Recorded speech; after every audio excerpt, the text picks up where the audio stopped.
शांति भाई जी। ओम शांति भाई जी। ओम शांति। ओम शांति भाई जी। ओम शांति भाई जी। ओम शांति भाई जी। ओम शांति भाई जी। ओम शांति भाई जी। ओम शांति। ओम शांति भाई जी। तो भगवत गीता का पहला अध्याय, उसमें 1 नंबर से लेके 10 श्लोक हम करेंगे आज। अर्जुन विषाद योग। विषाद का अर्थ क्या है? अर्जुन विषाद योग, दुख। दुख।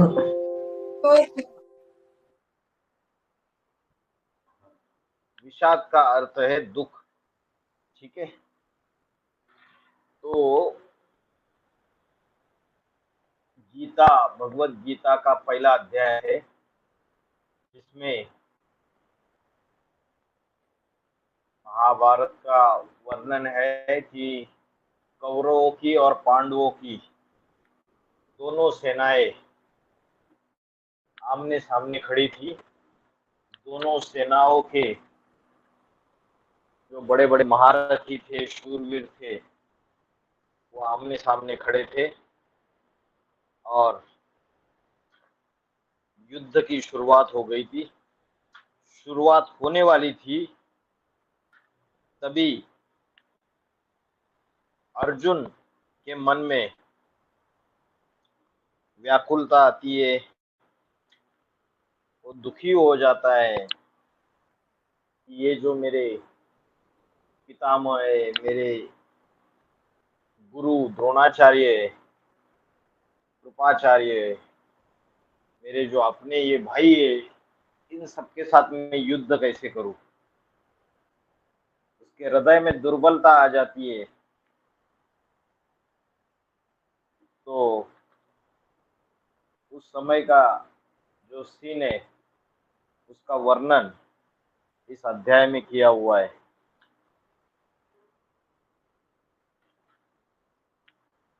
तो सबसे पहला श्लोक है, धृतराष्ट्र उवाच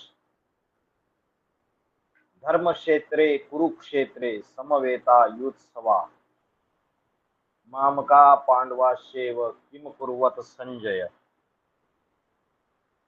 धर्म क्षेत्रे कुरुक्षेत्रे। धृतराष्ट्र उवाच, धृत राष्ट्र, तो धृतराष्ट्र का अर्थ क्या है? जिसने राष्ट्र की जो संपत्ति है,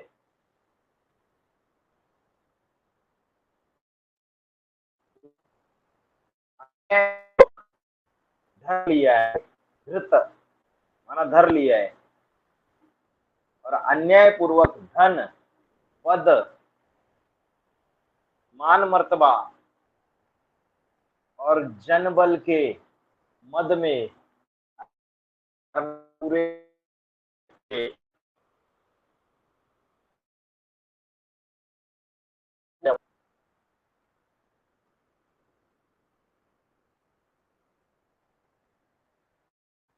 तो ब्राह्मणों की दुनिया में जब ब्रह्मा बाबा ने शरीर छोड़ा, तो धृतराष्ट्र का पार्ट किसने बजाया? ब्रह्मा बाबा ने 1969 को जब शरीर छोड़ा बेसिक ब्राह्मणों की दुनिया में, तो धृतराष्ट्र का पार्ट किसने बजाया? प्रकाशमणि। प्रकाशमणि दादी ने सारी सत्ता अपने अंडर कर ली। अन्याय पूर्वक धन, पद, मान मर्तबा, जनबल सारा इकट्ठा कर लिया। राम वाली आत्मा जो है, उसको ज्ञान के मनन चिंतन मंथन के आधार से ये निश्चय बैठ गया कि मैं ही नर से नारायण बनने वाला हूँ, मैं ही शिव का मुकर्रर रथ हूँ। तो पांडव 5 थे, और 5 पांडव जो शिव पंडा है, उसके पुत्र है। 5 पांडव का अर्थ मुट्ठी, मुट्ठी भर, उंगलियों में गिने जाने इतने थोड़े। तो धृतराष्ट्र जिसने अन्याय से एकत्रित हुए धन पद मान मर्तबे और जनबल के मद में अज्ञान अंधकार में पूरे ही अंधे हुए पूंजीवादी राजा बने।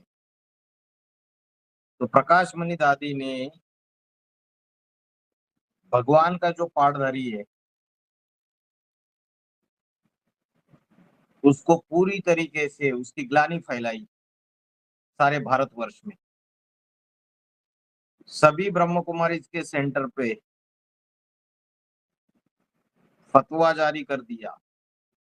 जो मुरलिया प्रकाशित होती थी और सारे सेंटर्स में डिस्ट्रीब्यूट होती थी, उसमें नोट डाल दिया, बाबा का नाम लिख दिया और बताया कि इस व्यक्ति को कहीं भी ब्रह्म कुमारी सेंटर में आने नहीं देना है। और जो परमात्मा का पाठधारी है उससे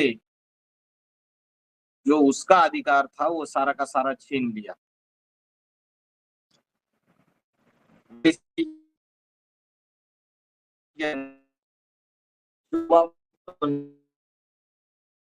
वो जो आधार मूर्त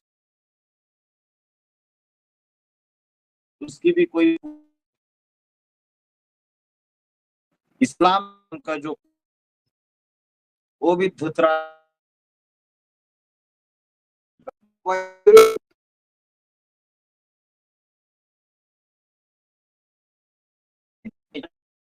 की प्रॉपर्टी खरीदी हुई है, उन सारों पे अपना वर्चस्व जमा लेती है। और जो भी मुख्य मुख्य पाठधारी है जिनको सारा ये यज्ञ का कारोबार संभालने के लिए दिया है उनको बाजू कर देती है। वैसे ही ब्राह्मणों की दुनिया में शिव बाबा गुप्त होने के बाद एडवांस पार्टी में जो इस्लाम धर्म का पूर्वज है, जो आधार मूर्त प्रकाश मणि दादी का भी पूर्वज है, जो बीज रूप आत्मा है, वो क्या करती है, सारे के सारे ब्राह्मण परिवार के ऊपर अपना कब्जा जमा लेती है। योगिनी माँ को भी साइड में कर देती है। ये कोई नई बात नहीं है। अगर ब्राह्मणों की दुनिया की अगर हिस्ट्री देखेंगे 1936 से यज्ञ के आदि में भी मुख्य मुख्य पाठधारी है, सेवका में दादा लेखराज ब्रह्मा है और 2 माताएं, उनमें भी झगड़ा हो गया। जब उनमें झगड़ा हो सकता है, यज्ञ के आदि में 2 ग्रुप बन सकते हैं, तो बाप गुप्त होने के बाद अष्टदेवों के अंदर डिस्प्यूट होना कोई बड़ी बात है क्या?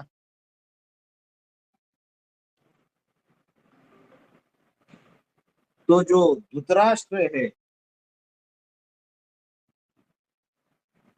वो अन्यायपूर्वक को अपने कब्जे में ले लेता है। राम वाली आत्मा के लिए बोला मुरली में कि यज्ञ से तुझे कुछ नहीं मिलेगा, ये बाण ले ले, ज्ञान के बाण तीर कमान ले ले, कमा और खा। तो ज्ञान के बाण लेके ज्ञान की खेती की और राम वाली आत्मा जो प्रजापिता का पाठधारी है उन्होंने एडवांस पार्टी का संगठन 0 से हीरो बन के तैयार कर दिया। तो ये धृतराष्ट्र का पाठ बजाने वाले नंबरवार है।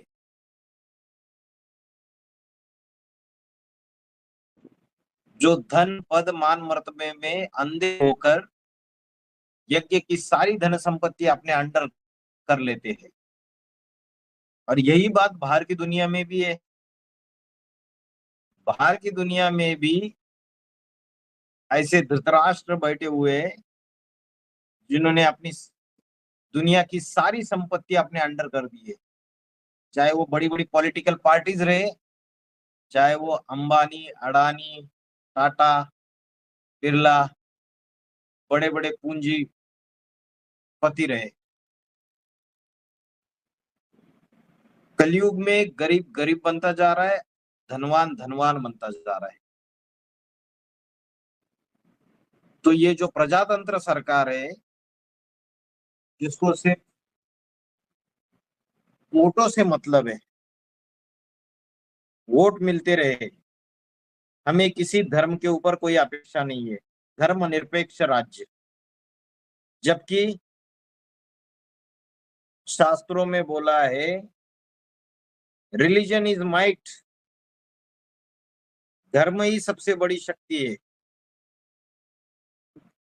लेकिन प्रैक्टिकली क्या दिखाई दे रहा है, आज की जो प्रजातंत्र सरकार है उनको धर्म से कोई लेना देना नहीं है, उनको सिर्फ वोट चाहिए, भले सारे देश का नुकसान होता रहे, हिंदू मुस्लिम को आपस में लड़ाओ और रोटी सेक लो, वोट मिलता रहे। तो ये सारे धृतराष्ट्र है। आज एडवांस पार्टी के अंदर भी जो सच्चे पांडव है, जो बाप गुप्त होने के बाद मुरलियों का आधार लेकर उसके अनुसार ईश्वरीय सेवा कर रहे, मुरलियों के महावाक्यों का मनन चिंतन मंथन कर रहे, उन सबको ये धृतराष्ट्र जो बैठे हुए सत्ताधीश बन के, उन सबको लात मार रहे, उन सबको जोर जबरदस्ती बाबा के जो सेंटर्स बने हुए, मधुबन बने, उनमें धक्का मार रहे। जैसा शूटिंग 1976 के बाद जब एडवांस पार्टी धीरे धीरे बढ़ने लगी, उस समय जो शूटिंग हुआ वही शूटिंग यज्ञ में फिर से रिपीट हो रहा है। तो धृतराष्ट्र जो है वो कहता है धर्म क्षेत्रे कुरुक्षेत्रे समवेता युत्सवा। धर्म क्षेत्र जो अनेक अनेक धर्म है, हिंदू, मुस्लिम, क्रिश्चियन, सन्यासी, बौद्धि, सिख, ये अनेक धर्मों के और ढेर के ढेर संप्रदायों के धर्मों में, तो ब्राह्मणों की दुनिया में भी अनेक धर्मों की आत्माएं और अनेक धर्मों का शूटिंग भी कर रही है। किसी के अंदर इस्लामी के संस्कार है, किसी के अंदर बौद्ध के संस्कार है, किसी के अंदर क्रिश्चियन के संस्कार है, किसी के अंदर सन्यासियों के संस्कार है। उनको कितने भी बाबा के मुरली के पॉइंट बताओ, उनके बुद्धि में कभी बैठेंगे ही नहीं, क्योंकि बाबा ने बोला है जो विधर्मी होते हैं वो हाफ कास्ट ब्राह्मण होते हैं, वो आदि श्रीमत मुरली की मानेंगे और आदि नहीं मानेंगे। तो ऐसे धर्म का क्षेत्र जो है, अनेक धर्मों की जो आत्मा है वो एडवांस पार्टी में भी इकट्ठा है। अनेक अनेक धर्मों के छिलके उनके ऊपर चढ़े हुए हैं, किसी के ऊपर मोटे छिलके हैं, किसी के ऊपर पतले छिलके हैं। कुरुक्षेत्र, कुरु माना युद्ध क्षेत्र, कुरु माना कर्म, और ये कर्म युद्ध है। इस कर्म युद्ध के क्षेत्र में, अनेक कर्म कांडों के कर्म क्षेत्र में, धर्म क्षेत्र कुरुक्षेत्र, तो अनेक अनेक कर्म कांड है, उनकी युद्ध चल रही है। जो मुस्लिम है उनके कर्म कांड अलग, वो मस्जिद बनाएंगे, दीवार के सामने नमाज पढ़ेंगे माथा टेक के, उनके कर्मकांड अलग। हिंदुओं के कर्मकांड अलग, होम हवन, दिया जलाना,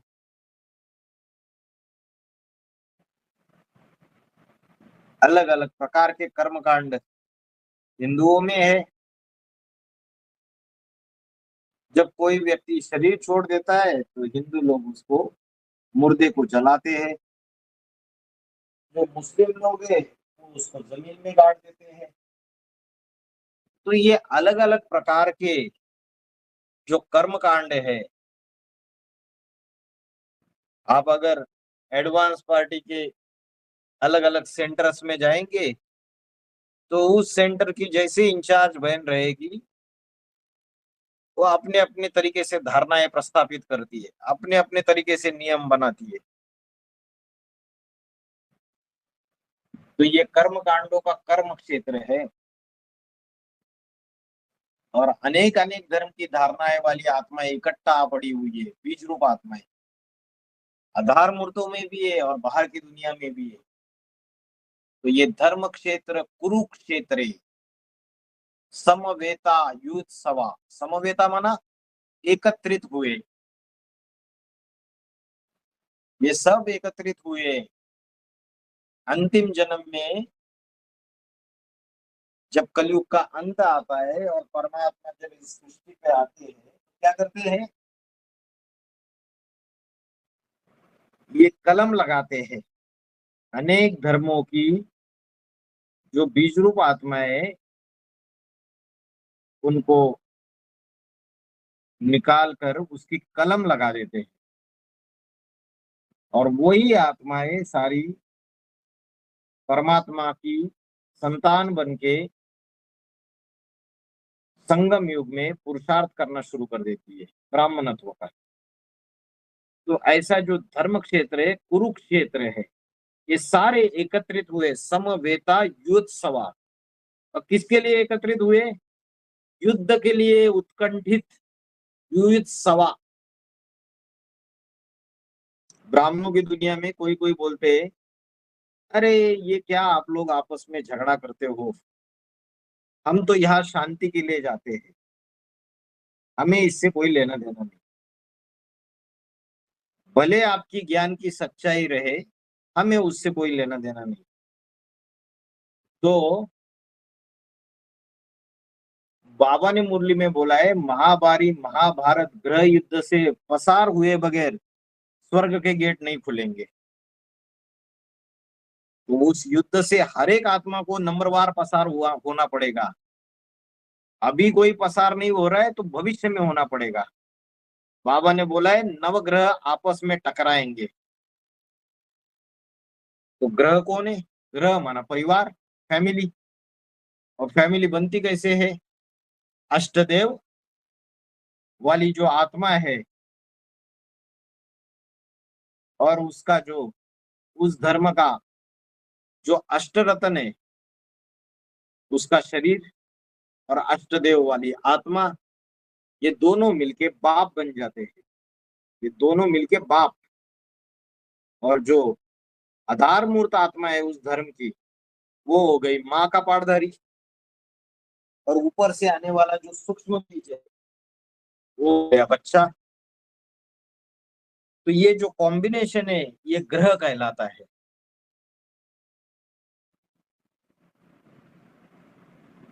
और उस ग्रह में ये तो आते ही आते हैं, लेकिन उनकी पूरी वंशावली, उनके पूरे संगे साथी, उनकी भुजाएं भी आती है। ग्रह माना घर परिवार, हर एक अष्टदेव की अपनी हजार हजार भुजाएं। अष्टरत्न का भी अपना परिवार है। बाबा ने बोला अष्टरत्न वो अपने अपने धर्म के मुखिया है, प्रजापिता बन के बैठ जाते हैं, उनका भी अपना परिवार है, उनकी भी 108 की माला है अलग से, उनका भी राज परिवार है। तो ये सारा का सारा बन जाता है ग्रह। और बाबा ने मुरली में बोला है नवग्रह आपस में टकराएंगे। और श्रीमद् भगवत गीता का जो पहला श्लोक है उसमें बोला कि ये सारे अनेक अनेक धर्मों के छिलके चढ़े हुए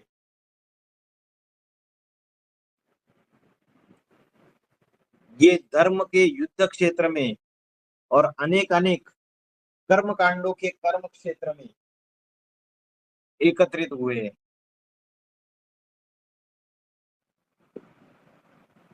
जैसे इस्लामियों में 5 बार नमाज पढ़ा जाता है, वैसे प्रकाश मणि दादी ने ब्रह्मा बाबा गुप्त होने के बाद माउंट आबू में एक परंपरा शुरुआत की थी ट्रैफिक कंट्रोल, दिन में 5 बार ट्रैफिक कंट्रोल किया जाता था। उस समय एक गीत बजाया जाता था माउंट आबू में, जो शांति धाम बना हुआ है वहां पे। और जब गीत बजेगा तो सबको उस समय याद में खड़े हो जाना है, खड़े तो खड़े रहना है। तो मुस्लिम धर्म में भी 5 बार नमाज पढ़ी जाती है।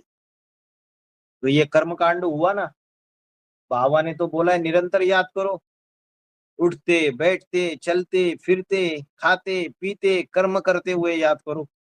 लेकिन प्रकाश मणि दादी ने क्या उठाया कि दिन में 5 बार याद करो। तो ये अलग अलग कर्मकांड फैलाए गए और उन सभी में ये एकत्रित हुए जो बीज रूप आत्माएं है, आधार मूर्त आत्माएं, ये युद्ध के लिए उत्कंठित है। क्यों युद्ध के लिए उत्कंठित है? क्योंकि ब्राह्मण परिवार में जब ईश्वरीय सेवा करते हैं तो स्वभाव संस्कार आपस में टकराते हैं। तो हर एक पाठधारी उसने अपना प्रतिद्वंद्वी पुरुषार्थी जीवन में चुन लिया है। अगर चुना नहीं है तो भविष्य में चुनेंगे। इसलिए बाबा ने बोला है महारथी से महारथी टकराएगा, घुड़सवार से घुड़सवार टकराएगा, और जो पैदल है उससे पैदल टकराएगा, महावीर से महावीर टकराएगा। जो अष्टदेव वाले पाठधारी है उनको बाबा ने बोला महावीर। जो 108 में आने वाले वो हो गए महारथी। महारथी वो आत्मा है, वो हाथी रूपी महारथी है। पुरुषार्थ तो राजा बनने जैसा है, लेकिन हाथी को जैसे देहाभिमान होता है वैसा देहाभिमान है। हमारे देहाभिमान के हाथी झूलता रहता है, झूमता रहता है। वैसे पुरुषार्थी जीवन में उनके अंदर वो देहाभिमान दिखाई देगा। कान बड़े बड़े, ज्ञान बहुत सुनते हैं, माथा चौड़ा है, बुद्धि विशाल है, लेकिन देहाभिमान है। तो हाथी रूपी महारथी, उसका प्रतिद्वंदी होगा हाथी रूपी महारथी। आपस में टकराएंगे। पहले श्लोक में बोला ये सारे एकत्रित हुए और युद्ध के लिए उत्कंठित है। कैसी युद्ध? बड़े बड़े बाहुबल की एटॉमिक हिंसा पर उतारो। ये एटॉमिक हिंसा क्या है पता है आपको? एटॉमिक हिंसा क्या है? भेद का अर्थ क्या है इसका? ग्लानी का बड़े बम। बड़े महारथ, ये बड़े बड़े महारथियों के जो लूप होल्स है, उस लूप होल्स को निकाला जाएगा। बाबा ने मुरली में बोला है किसी की कुछ भी छुपी हुई नहीं रहेगी। ये मधुबन क्या है? शीश महल है, और सबसे बड़ा दर्पण है बाप। कोई कितना भी छुपा लेगा तो भी छुपी नहीं रहेगी। तो ये ग्लानी के बम है। ये ग्लानी के बम फोड़ने के लिए तैयार बैठे हुए। तो युद्ध के लिए उत्कंठित। मामका पांडवाश्चैव किम कुर्वत संजय। मामका मन मेरे, पांडवाश्चैव किम कुर्वत संजय, मेरे जो पुत्र है, और पांडवाश्चैव मन पांडु के जो पुत्र है, इन्होंने क्या फैसला किया? धृतराष्ट्र पूछ रहा है, क्योंकि पांडवों की सेना भी खड़ी है और कौरवों की सेना भी खड़ी है। दोनों युद्ध के लिए उत्कंठित है। जो धृतराष्ट्र के पुत्र है कौरव, वो कैसे है? हठी है बहुत, क्रोधी है, हठी है, सत्ता के लिए मदमस्त है, और उसके लिए जो सच्चे सूर्यवंशी बच्चे हैं उनको भी क्या कर देते हैं, लात मार देते हैं। 5 गांव पांडवों ने मांगे थे, 5 गांव देने के लिए भी तैयार नहीं होते।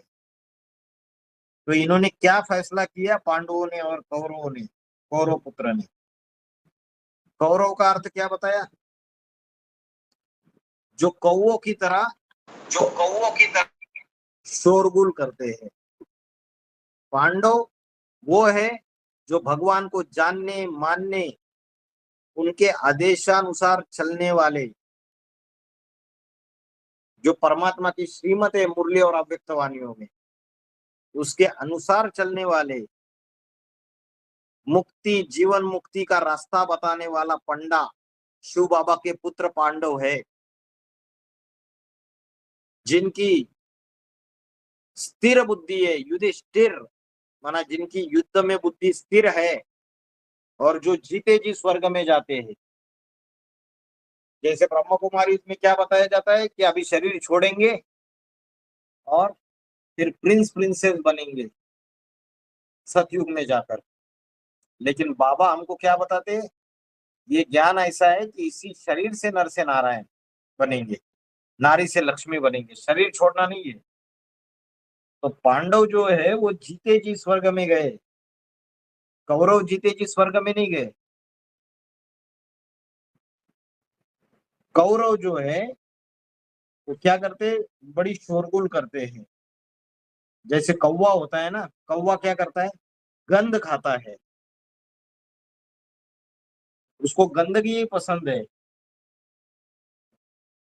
और शोरगुल करना माना व्यर्थ भाषणबाजी करना, बड़े बड़े आश्वासन देना, हम भारत देश में ये करेंगे, ये सुधार लाएंगे, ऐसा करेंगे, वैसा करेंगे।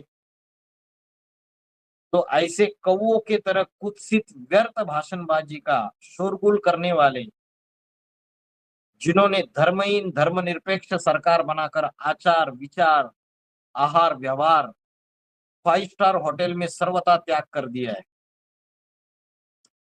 जिन्होंने परमात्मा को जानने पर भी मानने से साफ इनकार कर दिया, लोगों को रुलाने वाले, रावण जैसी बोल बोल की भाषणबाजी करने वाले वो कौरव है। तो धृतराष्ट्र ने बोला कि क्या चल रहा है वहां, मेरे जो पुत्र हैं और जो पांडव है, इन्होंने क्या फैसला किया युद्ध भूमि पर। तो ये पहला श्लोक है, धर्म क्षेत्रे कुरुक्षेत्रे समवेता युद्ध सवा मामका पांडवा शिव किम कुर्वत संजय। धृतराष्ट्र जो है, बाबा ने उनके लिए बोला, अंधे की औलाद अंधे, कौरवों के लिए बोला। जो ज्ञान में अंधा है, जो अंधश्रद्धा से ज्ञान उठाते हैं, जो मुरलियों की श्रीमत की गहराई नहीं समझते हैं, ऐसे धृतराष्ट्र के पुत्र कौरव अंधे की औलाद अंधे। तो बाबा ने बोला, इस धर्म के क्षेत्र में, धर्म के अखाड़े में, कर्म क्षेत्र कर्म के अखाड़े में, कर्म की भूमि में युद्ध की इच्छा वाले कोई अच्छे कर्म करने वाले थे, कोई बुरे कर्म करने वाले थे, कोई असुरों की मत पर चलने वाले और कोई ईश्वर की मत पर चलने वाले, कोई मनमत पर चलने वाले। अभी मुरली के पॉइंट अगर बताए ना सेंटर पे बहन जी को, या दूसरे वो भी जो उनके चाटुकार है, या जो पंडे पुजारी है देवियों के, तो वो मुरली के पॉइंट सुनने से खास इनकार कर देंगे, हमें नहीं सुनने हैं, हमें नहीं पता है, ये तुम सारी झूठी बातें बोल रहे हो। ऐसा ब्रह्म कुमारी से जब एडवांस ज्ञान निकला तब भी हुआ, और अभी बाप गुप्त होने के बाद जो अष्टदेव पाठधारी है, जो प्रत्यक्ष होने लगते हैं, तब भी सेम खेल हो रहा है। इसलिए बाबा ने बोला जो जो अष्टदेव प्रत्यक्ष होते जाएंगे उनकी धूल टेढ़ी होती जाएगी। जैसे बाबा प्रत्यक्ष हुए तो क्या हुआ, खूब ग्लानि हुई, वैसे ही ग्लानि ही प्रत्यक्षता का साधन है। वैसे अष्टदेव के साथ भी होगा। तो जो अंधे की औलाद अंधे है वो तो समझ नहीं पाएंगे, जो अष्टदेव के परिवार वाले होंगे सूर्यवंशी वो तो समझ जाएंगे। तो बाबा ने मुरली तारीख 19 जून 70 में बोला है, पांडव और कौरव यह है संगम युग पर, तुम पांडव संगम युगी हो और कौरव है कलयुगी। मतलब तामसी आत्माएं। बाहर की दुनिया वाले समझते हैं द्वापर के अंत में क्या हुआ, महाभारत गृह युद्ध हुआ। तो महाभारत युद्ध द्वापर के अंत में होता है या कलयुग के अंत में, जब भगवान शिव इस सृष्टि पर अति साधारण मनुष्य तन में अवतरित होते हैं, तब जो शिव बाबा की संतान बनती है, जो ब्राह्मण जन्म लेते हैं, उसमें दो तरीके के ब्राह्मण होते हैं, मुखवंशावली और दूसरे कुखवंशावली। जो मुखवंशावली ब्राह्मण है वो ब्रह्मा के मुख से निकला हुआ जो ज्ञान है, मुरलिया और अव्यक्तवाणियां, उसको अपने जीवन में धारण करते हैं, उसको फॉलो करते हैं एज इट इज। किसी देहधारी धर्मगुरुओं की बातों में नहीं आएंगे, ना ही वो ब्राह्मण परिवार में जो चकाचौंध है उसको देख के आकर्षित होंगे। दीदी बड़ी मीठी बात करती है, दीदी टोली खिलाती है और बहुत सारी आत्माएं उस सेंटर पे जाती है, वो संख्या देखकर आकर्षित नहीं होगी। वो आत्माएं मुरली में बाबा ने जो बात बोली है उसको अपने जीवन का आधार बनाएगी। इसलिए बाबा ने मुरली में बोला है, मुरली से प्यार माना मुरलीधर से प्यार। अगर मुरली से प्यार नहीं तो मुरलीधर से भी प्यार साबित नहीं होता है। कोई बोले हम तो बड़े बाबा से प्यार करते हैं, तो मुरली की बातें उनको सुनाओ तो वो हमें नहीं सुननी, उससे हमें कोई लेना देना नहीं। ये झूठ दिखावा करते हैं। तो पहला श्लोक समझ में आया, धर्म क्षेत्रे कुरुक्षेत्रे समवेता युत्सवा मामका पांडवा सेवक किम कुर्वत संजय। संजय को पूछा, जिसने संपूर्ण जीत प्राप्त कर ली, संजय। पिछली बार इस बात पे डिस्कशन हुआ था, जो संजय है वो कौन है, बाबा ने क्या बोला उसके बारे में। ब्रह्मा राम बाबा वाली आत्मा। बाबा ने जो क्लैरिफिकेशन दिया उसके लिए बोला वो सूक्ष्म शरीरधारी है। तो हनुमान कहो, ब्रह्मा की आत्मा कहो या संजय कहो, क्योंकि सूक्ष्म शरीर जिसको होगा वही पूरी युद्ध देख पाएगा, दूसरे नहीं देख पाएंगे। जैसे कोई भूत प्रेत होते हैं और वो जब मजमा लगाते तो बोलता है जमूरे बता सामने वाले के पॉकेट में कितने पैसे हैं। वो भूत प्रेत प्रवेश करते, पता करते, फिर इधर आके इसमें उनका जो मुखिया है उसमें प्रवेश करके बता देते इतने पैसे थे।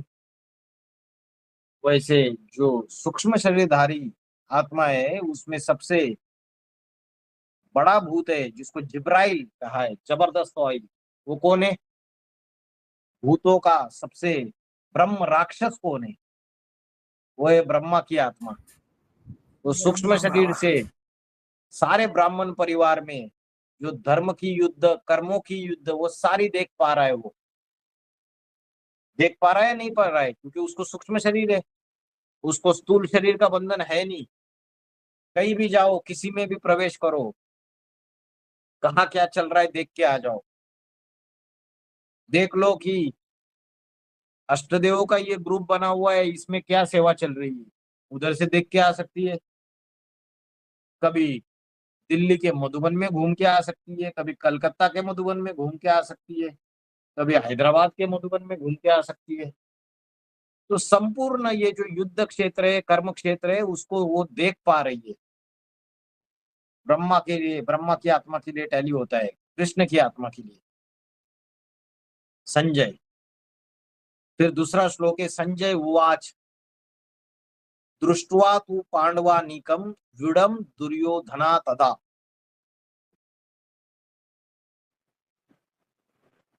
दृष्ट्वा, दृष्ट्वा का अर्थ है देखकर। क्या देखकर? पांडवानीकम व्युडम दुर्योधनो तदा। दुर्योधन का अर्थ है दुष्ट युद्ध करने वाला। कौन सी युद्ध करते हैं? काम विकार की युद्ध है। चाहे कर्मेंद्रियों से युद्ध करते हैं, चाहे काम कटारी चलाते हैं, तो ये दुष्ट युद्ध करने वाला दुर्योधन है। तो क्या बताया? दृष्टवा तू पांडवानीकम, ये पांडवों की सेना जो है, ये पांडवों की सेना को देखकर व्यूढ़म दुर्योधना तथा। पांडवों की सेना कैसी है? युवाकार। युवाकार मतलब व्यवस्थित, संगठित और नियंत्रित। व्यवस्थित, संगठित और नियंत्रित माना सारे संगठित है, अपनी अपनी डफली, अपना अपना राग बजाने वाले नहीं है। जो मुखिया जैसे बताता है, सेनापति जैसे बताता है, उस तरीके से एक्ट करने वाली है। संगठित है और नियंत्रित है, अंडर द कंट्रोल है। ऐसा नहीं कि अपनी मनमानी कर रहे, मुखिया कुछ अलग बोल रहा है और सेना कुछ अलग कर रही है। तो ये पांडवों की जो सेना को देख के जो दुर्योधन है, दुष्ट युद्ध करने वाले स्वभाव वाला, वो क्या करता है? आचार्यम उपसंगम्य राजा वचनम अब्रवीत। आचार्य द्रोण, आचार्य द्रोण के पास जाकर यह वचन बोला। द्रोणाचार्य के पास कौन गया? दुर्योधन गया। और क्या बोला कि ये जो पांडवों की सेना है, ये बहुत ही व्यवस्थित, संगठित और नियंत्रित है। उसको जलन हो गई, ईर्ष्या द्वेष हो गई देखकर, डर भी लगा, और अपने द्रोणाचार्य के पास गया, गुरु के पास। द्रोणाचार्य कौन है? जिन्होंने ज्ञान का कलश धारण किया है। बाबा ने इधर बताया घड़े जैसी बुद्धि के विद्वान। कैसी बुद्धि है? घड़े जैसी। ऐसे जो विद्वान है वो द्रोण, ज्ञान का कलश, जो ये समझते हैं कि हमने ज्ञान का कलश धारण किया है, हमारे हाथ में ही सारी सत्ता है। जो सेंटर के ऊपर, सेंटर पे अलग अलग इंचार्ज बहनों को बिठाया जाता है, वो बोलते हैं कि हमारे हाथ ही ज्ञान की सत्ता है सारी, हम ही द्रोणाचार्य है, हम ही ज्ञान सिखाएंगे सभी को। आप कैसे हमसे आगे जा सकते हो? आपको इतने मुरली के पॉइंट्स कैसे पता है? ऐसे द्रोणाचार्य ब्रह्म कुमारी सेंटर में भी मिलेंगे, एडवांस पार्टी के सेंटर में भी मिलेंगे। अरे आपको कैसे आता है? आप कैसे ये मुरली के पॉइंट्स बोल सकते हो? तो ऐसे जो द्रोणाचार्य है, उनके पास ये दुर्योधन गया और उसने बोला ये पांडवों की सेना तो बहुत व्यवस्थित, संगठित और नियंत्रित है। तो ये रूहानी मिलिट्री है।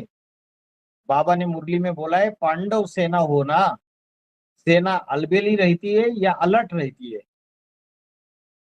सेना माना अलर्ट, सावधान, खबरदार रहने वाले। अलबेला रहने वाले को सेना का सैनिक नहीं कहा जाएगा। अव्यक्तवाणी 21 नवंबर 1992। जो अलबेला रहते हैं उसको सेना का सैनिक नहीं कहा जाएगा। सेना तो हमेशा अलर्ट होनी चाहिए, कभी भी शत्रु का आक्रमण हो सकता है, मुंह तोड़ जवाब देना आना चाहिए। ये रूहानी सेना है।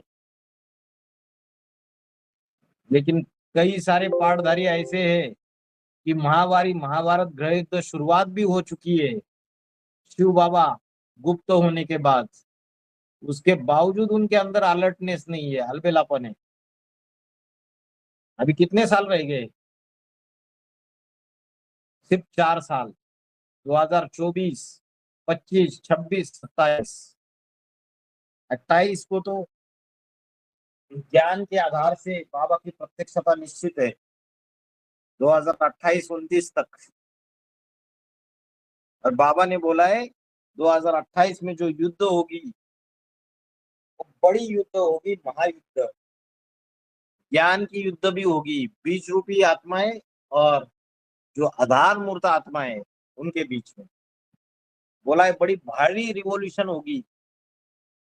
जो जिस धर्म का रहेगा वो उसी से जाके मिलेगा।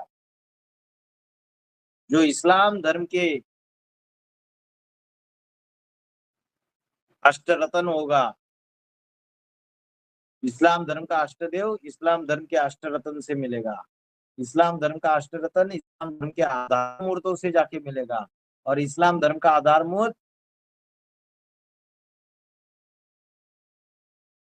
इसे 8 सेनाएं, 8 ग्रुप, 9 ग्रुप प्रत्यक्ष दिखाई देंगे। स्पिरिचुअल रिवॉल्यूशन हो जाएगा।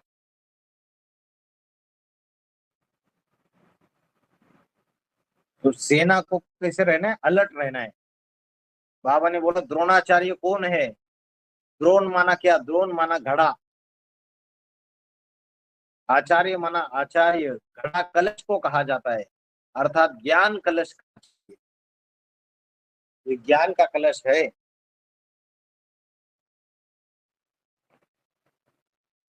तो ये दूसरा श्लोक हो गया। अभी इसमें दुर्योधन को डर लग रहा है कि पांडवों की सेना इतनी व्यवस्थित है, संगठित है, इतनी नियंत्रित है, तो सूर्यवंशियों का जो संगठन होगा वो व्यवस्थित, नियंत्रित और संगठित होगा। जो विधर्मी रहेंगे उनके आपस में ही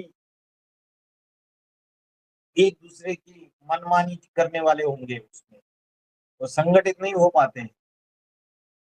राक्षसी संप्रदाय है। फिर अध्याय 1 का 3रा श्लोक, पश्य एताम पांडुपुत्राणाम आचार्य महतीम चमू।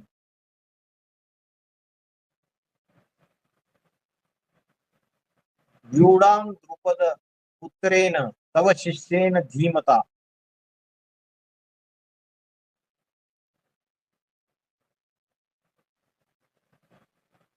आचार्य बोला, आचार्य, हे आचार्य। आचार्य मतलब जो ढेर सारे शास्त्र बनाए हुए, मानव के निर्मित, अलग अलग अपने मतांतर डाल के मनुष्य मत से जो ढेर शास्त्र बनाए, उसके जो प्राचार्य माने जाने वाले जो है वही आचार्य है। ब्राह्मणों की दुनिया में भी मनमत के आधार पे अपने अपने शास्त्र बनाए जा रहे हैं।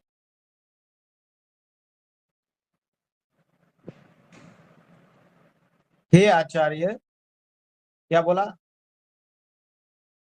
पश्य एताम पांडुपुत्राणाम आचार्य महतीम चमू। पश्य मना देखिए,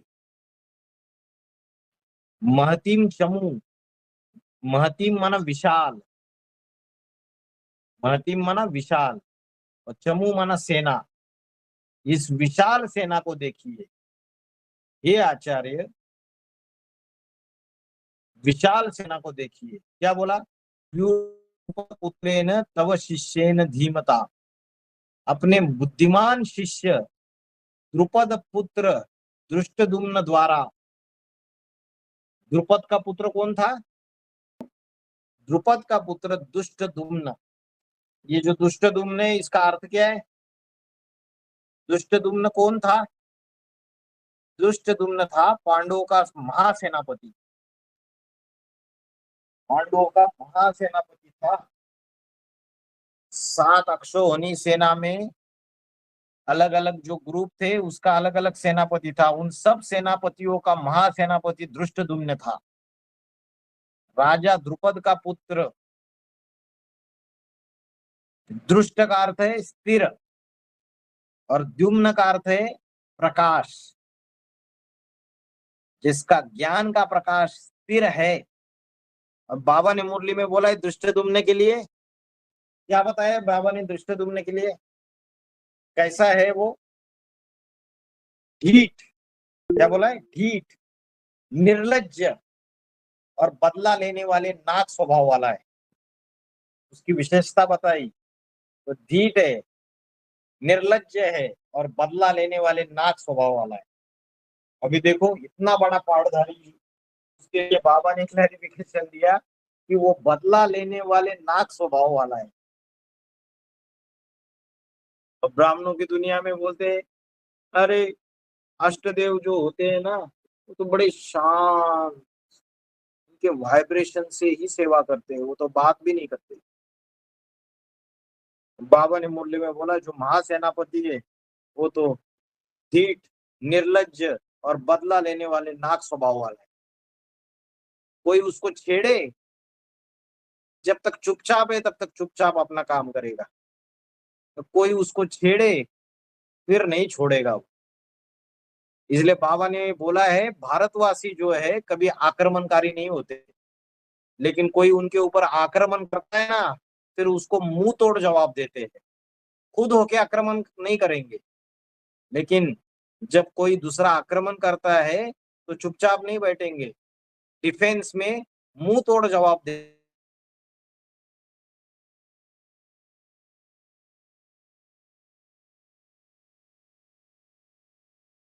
निर्लज्ज है और बदला लेने वाले नाक स्वभाव वाला है। महासेनापति के अंदर ये लक्षण होने ही चाहिए, नहीं तो सेना तो हार जाएगी। महासेनापति अगर शांत रहेगा, बोलेगा भाई ठीक है, उसने एक गाल पे थप्पड़ मारा, ठीक है कोई बात नहीं, तुम दूसरा गाल आगे कर दो, ऐसा महासेनापति बन सकता है? एक गाल पे थप्पड़ मारा तो उसका हाथ ही काट दे, ऐसा होना चाहिए महासेनापति। अभी ये बात हद की है या बेहद की है? हद में तो बाहुबल चलाना है नहीं। बाबा ने बोला है बाहुबल वाले विनाश को पाएंगे, योग बल वाले विश्व की बादशाही को पाएंगे। ये हद के बाहुबल की बात नहीं है, ये ज्ञान के अस्त्र शस्त्रों का युद्ध है। तो ये जो ज्ञान के अस्त्र शस्त्रों की युद्ध है, उसका मुंह तोड़ जवाब देना है, शांत नहीं बैठना है। जहाँ सच्चाई है उस सच्चाई का साथ देना है। अगर हम चुप बैठ गए तो बौद्धियों जैसा हाल हो जाएगा। बौद्धियों के साथ क्या हुआ? बौद्धियों के साथ इस्लामी आए, उनकी सुंदर सुंदर कन्या माताओं को उठा के लेके गए, उनका धन संपत्ति, उनका पैसा, सब कुछ लूट के लेके गए। और ये जो बौद्धि धर्म वाले हैं, ये अहिंसा परमो धर्मा के नाम पे चंड जैसे नपुंसक बनकर अहिंसा परमो धर्मा करके चुपचाप बैठ गए। तो ये बौद्धियों की सारी राजाई भी छीन ली, इनकी कन्या माताओं को लूट के लेके गए। तो इसलिए बौद्धियों की राजाई इतने लंबे समय तक नहीं चली। नहीं तो बौद्ध धर्म बहुत ज्यादा पनपा था शुरू शुरू में, द्वापर युग के शुरुआत में, लेकिन बाद में उसकी राजाई खंडित हो गई, क्योंकि अधूरा ज्ञान उठाया, अहिंसा परमो धर्मा।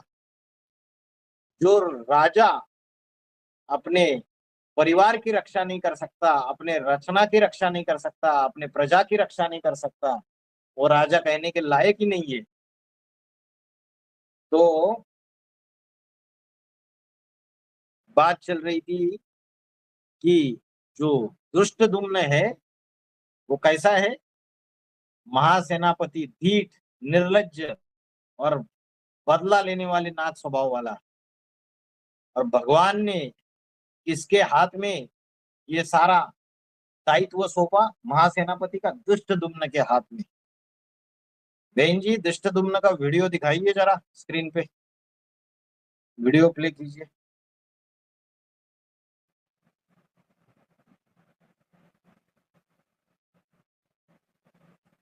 राजा द्रुपद जो है उसका झगड़ा रहता है द्रोणाचार्य से। पहले दोनों मित्र रहते, द्रुपद और द्रोणाचार्य।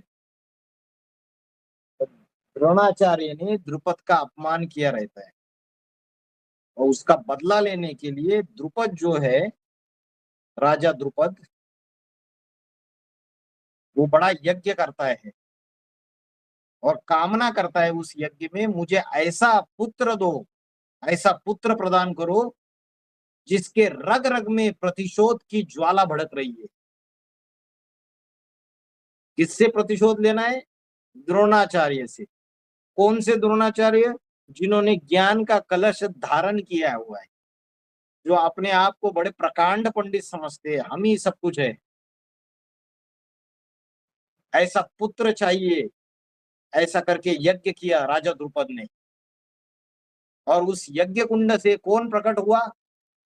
दुष्टदुम्न प्रकट हुआ, द्रौपदी प्रकट हुई। द्रौपदी भी राजा द्रुपद की कन्या है। कंपिल में राजा द्रुपद कहाँ के थे? कंपिल के थे, काम्पिल्य नगरी के। और द्रौपदी कुंड बना हुआ है कंपिल में। उस यज्ञ कुंड से, ये ज्ञान यज्ञ कुंड है, इससे ये पुत्र पैदा हुआ जिसके अंदर प्रतिशोध की अग्नि थी। दुष्ट माना स्थिर और द्युम्न माना प्रकाश, जिसका जो प्रकाश है वो स्थिर है। तो पहले अध्याय का जो तीसरा श्लोक है, पहले उसको हमने देखा क्या? अपने बुद्धिमान शिष्य द्रुपद पुत्र दुष्टदुम्न द्वारा व्यूह रूप में सजाई गई पांडु पुत्रों की विशाल ज्ञान शस्त्र से सज्जित पर्वताकार सेना को देखिए। कैसी सेना है? ज्ञान शस्त्रों से सज्जित। कौन बोलता है ये बात? कौन बोल रहा है? ये दुर्योधन गया ना द्रोणाचार्य जी के पास, बोलता है कि अपने बुद्धिमान शिष्य द्रुपद पुत्र दुष्टदुम्न द्वारा व्यूह रूप में सजाई गई पांडु पुत्रों की इतना शीघ्रता से विशाल ज्ञान शस्त्र से सज्जित पर्वताकार सेना को देखिए। उसको डर लग गया कि इनकी तो सेना बड़ी पर्वताकार, इतनी विशाल, और ज्ञान के अस्त्र शस्त्र इनके पास है। क्योंकि मुरलिया रोज सुनते हैं, ये सूर्यवंशी बच्चे बाप के, सूर्य को फॉलो करने वाले, और ज्ञान का प्रकाश में रहते हैं और ज्ञान का प्रकाश फैलाते, ज्ञान का लेन देन करते हैं। तो ज्ञान शस्त्रों से सज्जित होंगे या नहीं होंगे? होंगे। अभी कोई 2027-28 में बोले अरे अभी हमें पता चला, हमने तो कुछ किया ही नहीं, आप लोगों ने इतना ज्ञान का पुरुषार्थ किया, इतने ज्ञान के मुरलियों के पॉइंट्स का मनन चिंतन मंथन किया, हमने तो कुछ किया ही नहीं। बाबा गुप्त होने के बाद तो हम ऐसे ही डाउन चले गए। तो जो सूर्यवंशी बच्चे रहेंगे वो ज्ञान शस्त्रों से सज्जित रहेंगे। तो दुर्योधन बोलता है अपने बुद्धिमान शिष्य द्रुपद पुत्र दुष्टदुम्न द्वारा ये जो व्यूह रूप में सजाई गई पांडु पुत्रों की विशाल सेना है, ज्ञान शस्त्रों से सज्जित, इसको देखिए। पश्य एताम, पश्य माना देखिए, एताम पांडु पुत्रानाम आचार्य महतिम चमू, महतिम माना विशाल, चमू माना सेना, व्यूढ़ाम द्रुपद पुत्रेन तव शिष्येन धीमता, धीमता माना बुद्धिमान, तव माना अपने, द्रुपद का जो पुत्र है उसकी इस विशाल सेना को देखिए। ये पहले अध्याय का तीसरा श्लोक हो गया। मुरली में बोला है हमारी ये पांडव सेना है, क्या कोई राज्य लेना होता है तो किसका सहारा लेते हैं? सेना बनाते हैं, संगठन तैयार करते हैं। तो ये हमारी पांडव सेना है। तो संगठन तैयार करने का फाउंडेशन तो बाप ने डाला संगम युग में। ऐसे ही नंबरवार बच्चे जो है वो संगठन तैयार करते हैं। जब शिव बाबा गुप्त हो जाते हैं तो बाबा ने बोला बड़े बड़े जो राजाएं होंगे उन्होंने अपना संगठन बनाना शुरुआत किया होगा। मुरली का महावाक्य है ये। बाबा ने बोला ब्राह्मणों की दुनिया में 8 राजाइयां स्पष्ट दिखाई देगी, स्पष्ट। वो इस राजाई में है और ये लोग इस राजाई में ऐसे स्पष्ट दिखाई देगा। द्वापर युग में अष्टदेव जो है बड़े बड़े महाराजाएं बनते हैं। तो महाराजाएं बनेंगे तो महाराजा का परिवार होना चाहिए, रॉयल फैमिली। और कलयुग में जब राम वाली आत्मा बड़ी राजा बनती है तो वो राज्याधिकारी बनते हैं। राज्याधिकारियों का भी अपना बड़ा बड़ा परिवार था, वो भी रॉयल फैमिली में ही आता था। तो ये सारा शूटिंग यहाँ पे हो रहा है। शिव बाबा गुप्त होने के बाद राजा ये स्थापन हो रही है। तो पहले अध्याय का 3रा श्लोक हो गया। नेक्स्ट श्लोक ले लीजिए, 4था श्लोक।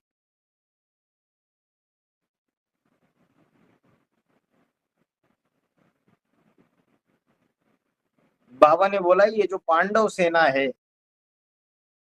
ये क्या है? ये ज्ञानी तो आत्मा है। पांडव कौन है? जो ज्ञानी तो आत्मा है वही पांडव सेना है। और पांडव के महारथी जिनको कहा जाता है उनकी भी सेना है। ये मुरली का महावाक्य है।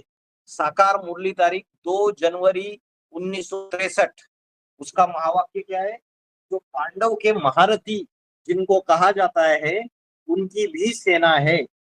देखो, मतलब बाबा बोल रहे जो पांडवों में जो बड़े बड़े महारथी है उनकी भी अपनी सेना है, उनका भी परिवार है अपना। तो सारा ज्ञान क्लियर है।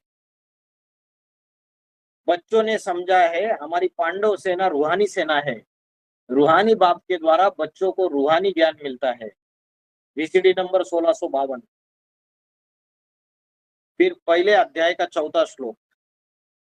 अत्र शूरा महेश्वासा भीमार्जुन समायुधि युधानो विराटस्य द्रुपदस्य महारथः।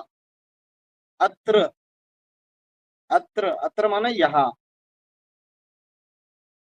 ये जो युद्ध भूमि है यहाँ इस पांडव सेना में सिर्फ दुष्टदुम्न ही नहीं, सिर्फ दुष्टदुम्न अकेला नहीं, बल्कि युद्ध में युधि, युधि माना युद्ध में और भी शूरवीर है। कौन कौन शूरवीर है? अत्र शूरा महेश्वासा भीमार्जुन समायुधि। भीम और अर्जुन के समान योद्धा है। ऐसे योद्धा है जो भीम और अर्जुन के समान है। तो भीम का अर्थ क्या है और अर्जुन का अर्थ क्या है?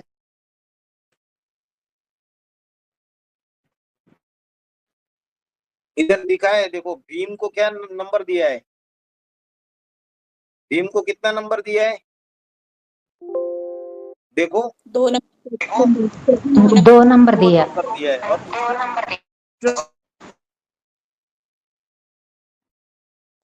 एक दिया। एक नंबर दिया है। कृष्ण तो अलग ही है, जो भगवान तो अलग पाठधारी है। और जो महासेनापति है धृष्टद्युम्न ने उसको 1 नंबर दिया है। जो 18 महारथी है उसमें 1 नंबर धृष्टद्युम्न को दिया। दूसरा नंबर भीम को दिया, भयंकर कर्मी, जिसने 100 कीचकों का वध किया। भीम ने 100 कीचकों का वध। और कौन है कीचक? कौन है? जो ब्राह्मण परिवार में ब्रह्म कुमारियों के जो पीछे पड़ते हैं वो कीचक है। जो अच्छी ब्रह्म कुमारी थी उसके पीछे पड़ गए, वो कीचक है सारे के सारे। ऐसे जो कीचक है लंपट बने हुए, उनका वध किसने किया? जो भीम है, भयंकर कर्मी।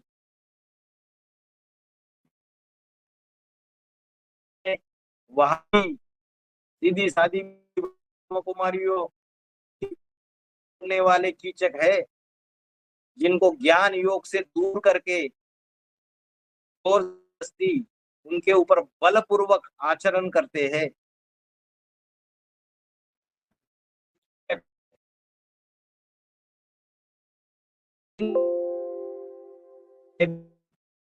भीम माना भयंकर। तो भीम ने 100 कीचकों का वध कर दिया। भीम ने और किसको किसको मारा, पता है किसी को? दुर्योधन को भी मारा, दुशासन को भी मारा, दुर्योधन को भी मारा, दुशासन को भी मारा। 100 कीचकों 100 का भाई वध था कर- कौरव दुर्योधन 100 भाइयों को मारा उसने अकेला। हाँ, जो 100 कौरव है उनको भी उसने मारा। तो भीम जो था वो भयंकर कर्मी। भीम के लिए क्या बोलते हैं कि जो खाना बनता था सभी पांडवों के लिए, उसमें से आधा खाना वो खुद खा लेता था।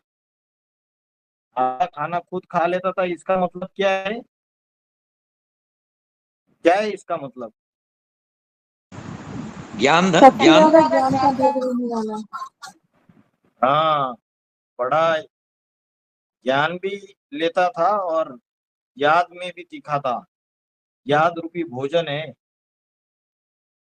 तो ऐसा भयंकर भीम जो भयंकर कर्मी है, जिसने 100 कीचकों का वध कर दिया। और अर्जुन की क्या खासियत बताई? अर्जुन क्या था? धनुर्धारी था। अर्जुन नंबर 1 धनुर्धारी था। सभी डरते थे उससे।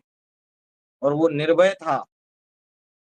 ज्ञान का अर्जन करने में और भाग्य का अर्जन करने में सबसे आगे था।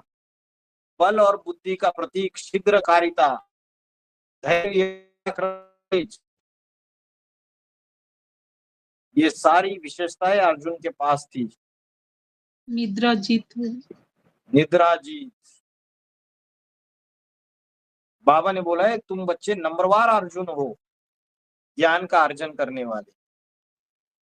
जो अर्जन करे वो अर्जुन 100% अखुट ज्ञान का जो भंडार का जो अर्जन करे। तो सबसे ज्यादा अर्जन कौन करता है? राम वाली आत्मा। फिर नंबरवार। अगर इस सृष्टि रूपी रंगमंच पर कोई चैतन्य पाठधारी बने तो ऐसा चैतन्य पाठधारी बने जिसकी मिसाल सागर के साथ दी जा सके। तो ज्ञान जल जो है सबसे ज्यादा जो अर्जन करता है वो अर्जुन है। अर्जुन को सबसे महान योद्धा माना जाता था। और इसमें क्या श्लोक में बोला? सिर्फ दुष्ट नहीं, बल्कि युद्ध में भीम और अर्जुन के समान महाधनुर्धारी, गदाधारी, शस्त्रधारी, शूरवीर वो भी थे। कौन कौन से शूरवीर थे भीम और अर्जुन के समान? और कौन कौन से शूरवीर थे? बोलाए युयुधान। युयुधान युयुधान को कितना नंबर दे दिया? देखिए कितना नंबर दे दिया 18 महारथियों में। 4th number. ये नंबर बाबा ने दिए हुए हैं। ये चैतन्य पाठधारी है। इसी यज्ञ के अंदर ये शूटिंग करने वाले चैतन्य, ऐसे नहीं क्या है। वो विशेषताएं उसके ऊपर टैली होती है, उसको खुद ही रियलाइज होगा। जो महान जो पाठधारी है, राजा जैसे है आने वाला, 8 की माला में आने वाले, अष्टदेव में आने वाले, ऐसे बड़े बड़े पाठधारी पांडवों की सेना में थे। तो युयुधान का एक दूसरा नाम है, उसका नाम है सात्यकी।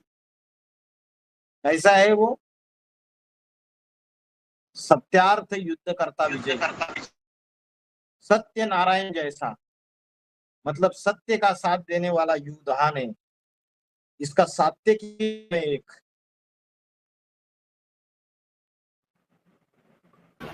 भाई जी वीडियो प्ले करें क्या? पहले हो नहीं रही थी। हाँ? वीडियो प्ले करनी है क्या? पहले हो नहीं रही थी, अभी चेक करिए जो वीडियो। आवाज नहीं आ रही है ना वीडियो की?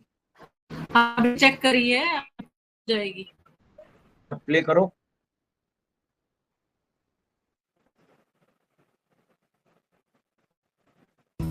मेरे कवच की आहुति देकर मांगता हूं ऐसा पुत्र जिसका अभिमान की रक्त में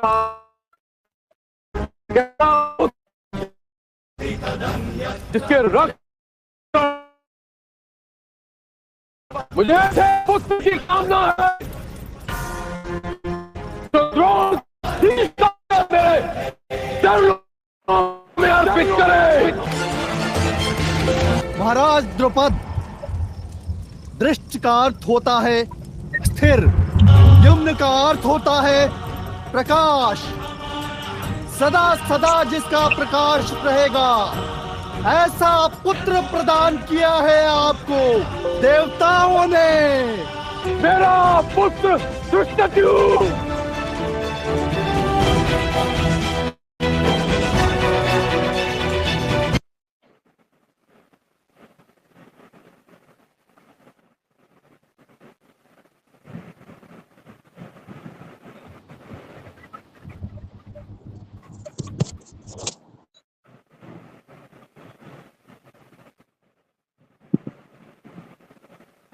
वीडियो कंप्लीट हो गया। तो क्या बोला? भाई। अग्नि तुल्य तेजस्वी पुत्र, जो द्रोणाचार्य द्रोण जो ज्ञान का कलश लेके बड़ा दिखावा कर रहे, उनका विनाश के लिए सज्ज। चाहे परशुराम हो, चाहे धृष्टद्युम्न हो, चाहे अग्नि देवता हो, ये अलग अलग पाठधारी किसी एक व्यक्तित्व के लिए टैली होते हैं। तो जो नेक्स्ट पाठधारी है युयुधान, उसका दूसरा नाम है सात्यकी। सात्यकी जो था वो यादवों का सेनापति था। कृष्ण यादवों का हेड था, और यादव की जो सेना थी वो यादव की सारी सेना किसका साथ देती है? कौरव का साथ देती है। क्योंकि जब कृष्ण दुर्योधन को पूछते हैं कि आपको क्या चाहिए बताओ, तो दुर्योधन कृष्ण को बोलते हैं कि आपकी यादवों की जो पूरी सेना है, यादवी सेना, वो मुझे दे दो। और अर्जुन को पूछते हैं क्या चाहिए, तो अर्जुन बोलते हैं मुझे तो आप चाहिए। तो जो यादवों की सेना तो सारी की सारी किसको मिल जाती है? वो मिल जाती है कौरवों को। लेकिन यादवों के सेनापति का एक ऐसा सेनापति है जिसका नाम है युयुधान सात्यकी। वो ऐसा योद्धा था कि पांडवों की तरफ से लड़ता है। वो सारी सेना कौरवों की तरफ चली जाती है, लेकिन वो पांडवों की तरफ से लड़ता है। उसका नाम सात्यकी शिनी, जिसको दारुक युधान और सैन्य भी कहते हैं। नारायणी सेना का शक्तिशाली यादव सरदार था, वृष्णिवंशी था। अभी ये यादव का अर्थ क्या है? बाबा ने क्या बोला? यादव कौन थे? कौरव, पांडव और यादव। यादव कौन थे? यादव बाबा ने बोला बड़े धनाढ्य थे। कैसे थे? धनाढ्य थे और शराबी थे। किसकी शराब पीते थे? आंखों की शराब पीने वाले, है ना? काम कटारी चले आने वाले, काम विकार में मदमस्त, ज्ञान धन तो था, बड़े बड़े बिल्डिंग, महल माड़िया अटारिया खड़ी कर दी थी, संगठन रूपी महल, लेकिन कैसे थे? शराब शराब पीते थे। ये आंखों की शराब पीने की बात है। तो ऐसे जो यादव वंशी है सारे के सारे, उनका जो सेनापति है वो युधान सात्यकी, वो सात्यकी जो है यादवों के कुल का राजकुमार और वासुदेव कृष्ण का अभिन्न मित्र और पांडवों के तरफ से लड़ने वाला था। सात्यकी अर्जुन का शिष्य था और भगवान कृष्ण के प्रति बहुत समर्पित थे। उन्होंने पहले ही वचन दे दिया था कि वे उसी पक्ष से लड़ेंगे जिस पक्ष पे भगवान होंगे। जब भगवान कृष्ण पांडवों की ओर से राजदूत के रूप में हस्तिनापुर गए तो वो भी उनके साथ गए। दुर्योधन ने भगवान कृष्ण को पकड़ने की बड़ी कोशिश की थी हस्तिनापुर ने, इनको कृष्ण को बांध दो, इनको पकड़ के लाओ, अरेस्ट करके लाओ। तो सात्यकी क्रोधित हो गए और दुर्योधन को मारने के लिए उन्होंने अपनी तलवार खींच ली। तो भगवान के प्रति बहुत समर्पित थे, यादवों के सेनापति थे। और महाभारत जो युद्ध होती है उसमें यादवों की तरफ से युद्ध करते हैं। सात्यकी नाम इसलिए पड़ा उनका क्योंकि सत्य नारायण जैसा युद्ध की इच्छा के साथ उनका आचरण था। तो ऐसे युधान जैसे योद्धा भी थे। फिर विराट, राजा विराट कौन था? जब पांडव वनवास में चले गए थे, नहीं, वनवास के बाद अज्ञातवास में जब चले गए, तो जो अज्ञातवास था 1 साल का, उस समय राजा विराट के शरण में गए थे भेष बदल के। तो राजा विराट जो था वो मत्स्य देश का राजा था। मत्स्य देश जहां मछलियां ही मछलियां, और बंगाल, जो बंगाली बीज रूपी राजा विराट, उसका आश्रय लिया।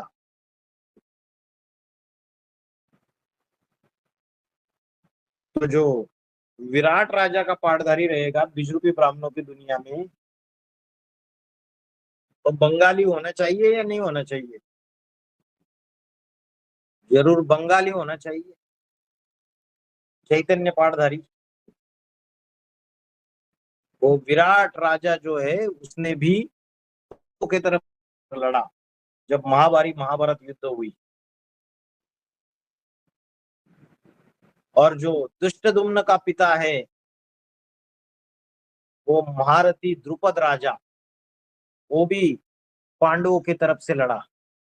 विराटस्य द्रुपदस्य महारथा, राजा द्रुपद जिसका पद ध्रुव है, मतलब कोई हिला नहीं सकता, जिसका स्थिर पद है, कोई भी हिला नहीं सकता, जरूर सीट पे सेट होगा अपनी। तो बाबा ने जो राम वाली आत्मा है, जो प्रजापिता है, उसको ही द्रुपद बोला है, जिसका पद ध्रुव है। और द्रुपद राजा का पुत्र कौन है? दुष्टदुम्न, जो महासेनापति है। जब राजा द्रुपद को इन द्रोणाचार्यों का विनाश करने के लिए पुत्र चाहिए था, तो यज्ञ कुंड से, इस ज्ञान यज्ञ कुंड से जो पुत्र पैदा हुआ, वो पुत्र दुष्टदुम्न है, जिसके अंदर कण कण में, रग रग में प्रतिशोध की अग्नि समाई हुई है, जिसका ज्ञान का प्रकाश सदा सदा के लिए फैलता जाएगा, वो दुष्टदुम्न है। निर्लज्ज, ढीठ और बदला लेने वाले नाक स्वभाव वाला। जो राजा विराट था उसकी पुत्री का नाम क्या था? उत्तरा, जिसको अर्जुन ने क्या सिखाया था? नृत्य सिखाया था। नृत्य माना डांस, और डांस कौन सा डांस? ज्ञान का डांस। ये उत्तरा जो थी उसकी शादी किससे हुई? अभिमन्यु अभिमन्यु कौन था? अर्जुन और सुभद्रा का पुत्र था अभिमन्यु, जिसको ज्ञान का बड़ा अभिमान था, लेकिन अधूरा ज्ञानी था। उसको पता ही नहीं था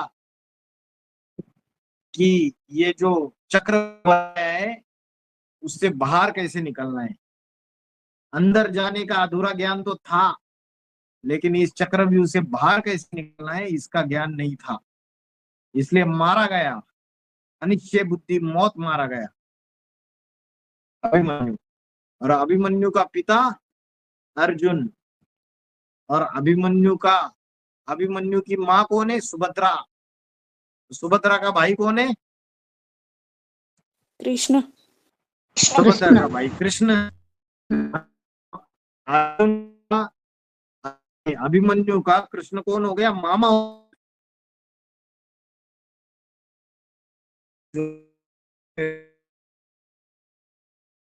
मामा था, अहंकार था। तो जो राजा विराट है वो अभिमन्यु का कौन था? ससुर था। मत्स्य देश का राजा, बंगाली। तो कोई बीजरूपी ब्राह्मणों की दुनिया में कोई पाटधारी रहेगा विराट राजा? जैसे जैसे जो जो आत्मा अपना पार्ट रियलाइज करती जाएगी और एक्ट करती जाएगी, आने वाले समय में सारे के सारे पार्टधारी प्रत्यक्ष दिखाई देंगे। जो महाभारत गृह युद्ध के 18 महारथी है पांडवों के, सारे प्रत्यक्ष दिखाई देने वाले।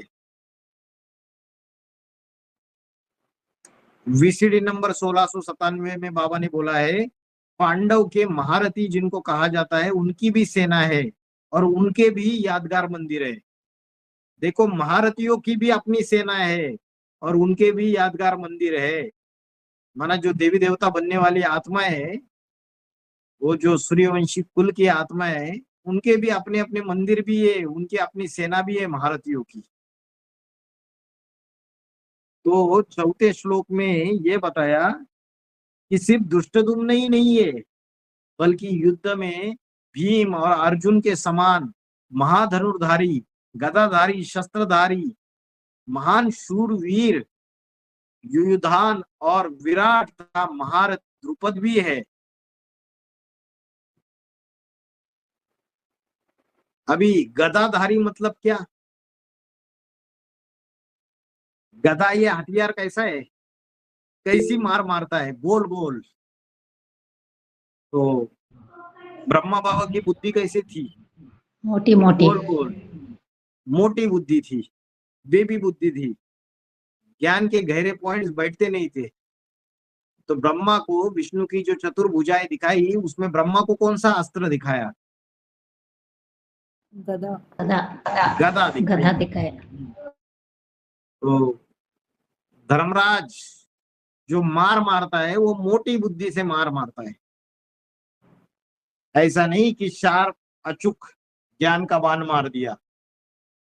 मोटी बुद्धि से ऐसी मार मारेगा कि जबरदस्त चोट आएगी, गुम चोट भी आ सकती है।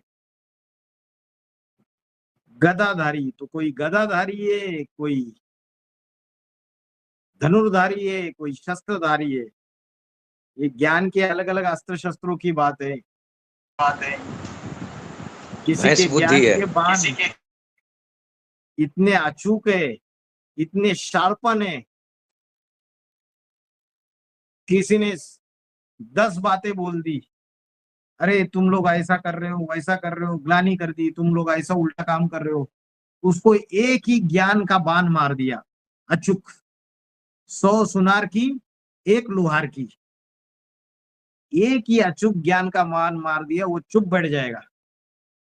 तो किसी के पास अर्जुन जैसे है, तीर, कमान और बाण। तीर माना ही बाण। बुद्धि रूपी तर्कस से वो ज्ञान के बाण निकाल के पुरुषार्थ रूपी जो धनुष्य है उससे वो ज्ञान के बाण मारे जाते हैं। तो ये अलग अलग प्रकार के योद्धा है। कोई छोटी बुद्धि मार मारता है, चाहे ग्लानि की मार मारे, चाहे ज्ञान की मार मारे, जिसका असर बहुत जबरदस्त हो जाता है। वो गदाधारी है, कोई अर्जुन जैसे धनुर्धारी है। सारे ब्राह्मणों की दुनिया में ये कैटेगरी मिलेगी। कोई अर्जुन के कैटेगरी वाले, कोई भीम के कैटेगरी वाले, कोई नकुल के कैटेगरी वाले, कोई सहदेव के कैटेगरी वाले हैं, कोई युधिष्ठिर के कैटेगरी वाले हैं। अष्टदेव को कौन सी कैटेगरी बताई बाबा ने? अष्टदेव को बताया बाबा ने युधिष्ठिर, युद्ध में स्थिर रहने वाले। 2028 तक बाबा ने बोला है सारी ब्राह्मणों की दुनिया नंबरवार दुर्गति में चली जाती है, अष्टदेव छोड़कर बाकी सारे दुर्गति में चले जाएंगे, अष्टदेव छोड़कर। तो ये अलग अलग महारथी है। युधान, सात्यकी, विराट, महारथी द्रुपद। ये महाभारत युद्ध जो है, सबने सीरियल देखी है क्या? देखिए युद्ध, और उसको ज्ञान के आधार से फिर बड़ा मजा आएगा।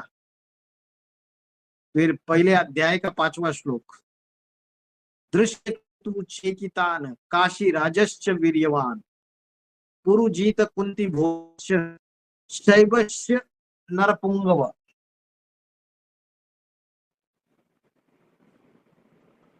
क्या बोला? दृष्ट केतु, सारे अलग अलग जो महारथी है उनके नाम लिखे जा रहे हैं, नाम गिने जा रहे हैं। बड़े बड़े उनके नाम बोला।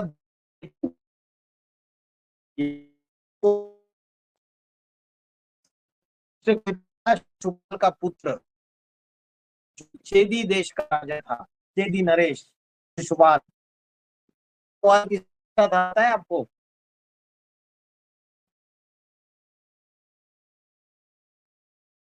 चेदी नरेश। और शिशुपाल की कथा क्या बताई जाती है? वो इतनी गालियां देता है,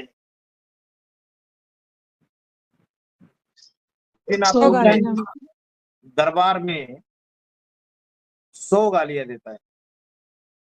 कृष्ण बोलते हैं जब तेरी 100 गालियां पूरी हो जाएगी और गालियां दे, जितनी गालियां देनी है। जब 100 गालियां पूरी हो जाएगी तब तेरा अंत है। फिर सुदर्शन चक्र चलाते हैं और उसका गला कट जाता है।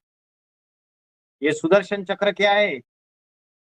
ये स्व दर्शन चक्र है। स्व माना आत्मा, आत्मा के अनेक जन्मों का, जो 84 जन्म आत्मा ने लिए, सतयुग, त्रेतायुग, द्वापरयुग, कलयुग, इन 84 जन्मों ने आत्मा ने कौन सा पाठ बजाया?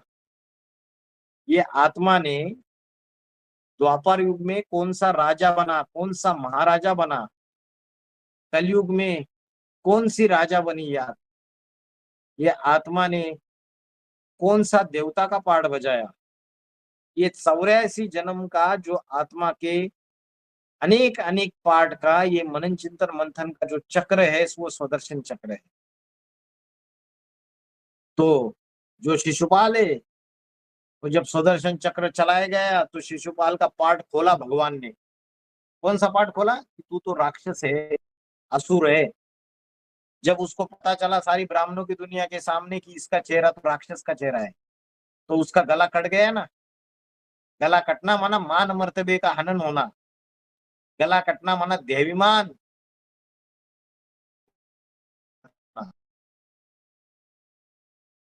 तो ये दुष्ट केतु है, ये शिशुपाल का पुत्र था। तो शिशुपाल को तो कृष्ण ने मारा था, तो शिशुपाल का जो पुत्र है वो तो कौरव के तरफ जाना चाहिए था, लेकिन शिशुपाल का पुत्र जो दुष्ट केतु है इसने किसका साथ दिया? पांडवों का साथ दिया। वो भी पांडवों की सेना में एक सेनापति था। अलग अलग ग्रुप बांटे सेनापति वो भी था। जो कुरुक्षेत्र के पांडवों की ओर से लड़ा, और दुष्ट केतु की जो बहन है उसकी शादी किससे हुई थी? दुष्ट केतु की बहन की, पता है?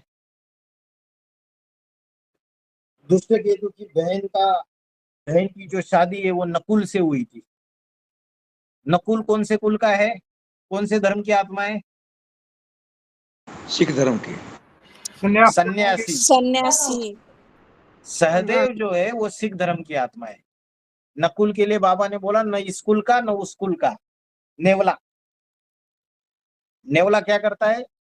जो अनेक अनेक विश्व उगलने वाले दूसरे दूसरे विधर्मी है, इस्लामी, क्रिश्चियन, मुस्लिम, इन सभी को क्या कर देता है?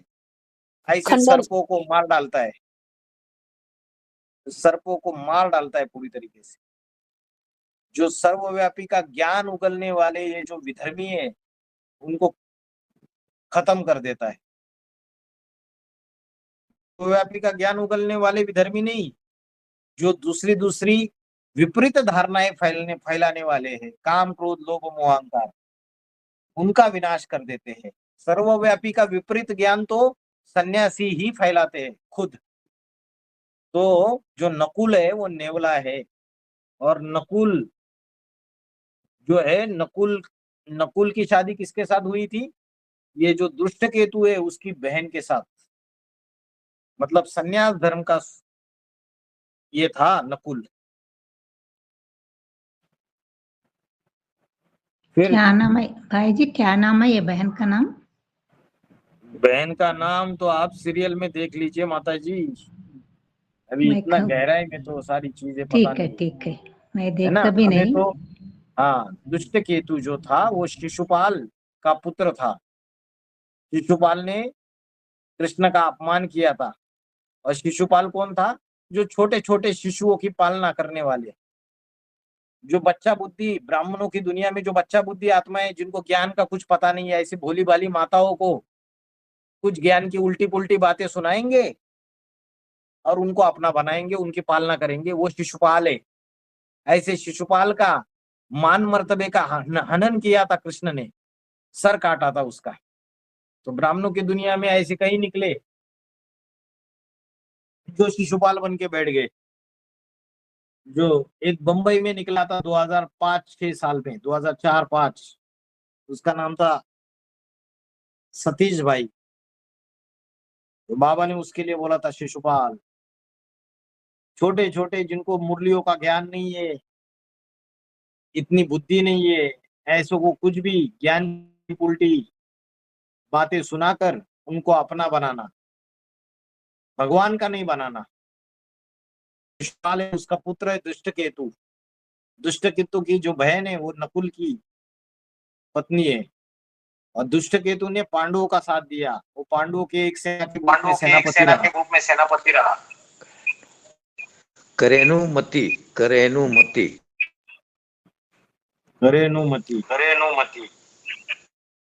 माइक बंद कीजिए। तो उसके बाद दूसरा है चेकितान। दुष्ट केतु को कितना नंबर दिया? देखो 7 नंबर दिया। और चेकितान को दिया 8 नंबर 18 महारथियों में। चेकितान कौन था? चेकितान भी जो यादव थे उसमें एक महारथी योद्धा था। और जो 7 अक्षौहिणी सेना थी उसमें एक अक्षौहिणी जो पांडवों की सेना थी उसका सेनापति, और 7 अक्षौहिणी सेना का महासेनापति धृष्टद्युम्न था। तो चेकितान ये चेदी राजा और कैकय वंश का राजा था। और किसका पुत्र था? दृष्ट केतु का पुत्र था और शिशुपाल का पोता था। देखो ये चेदी नरेश, चेदी कहाँ आता है? देखो चेदी प्रांत कहाँ आता है भारत में? चेदी चेदी चेदी वंश का राजा था वो। तो चेकितान का जो दुष्ट केतु का पुत्र था चेकितान,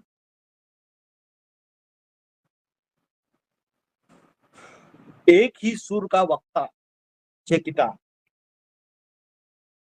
मतलब एक ही सुर की बात करने वाला, अलग अलग बातें बदलने वाला नहीं। तो एक भाई है, एक ग्रुप चलाता है। जो चेदी है वो बुंदेलखंड का दक्षिण भाग है। बुंदेलखंड किधर आता है? बुंदेलखंड यूपी में आता है। राजस्थान में आता है। है? राजस्थान में आता है। राजस्थान नहीं, मध्य प्रदेश में आता है ना बुंदेलखंड। मध्य प्रदेश में आता है।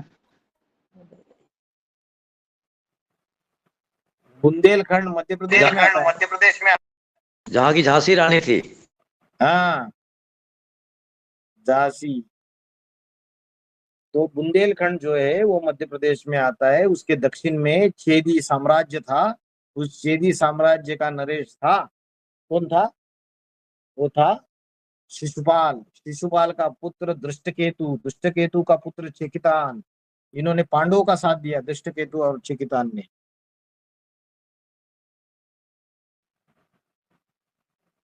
चेकितान तथा बलवान। फिर नेक्स्ट काशी राजस्य, काशी का राजा। ये काशी का राजा जो था,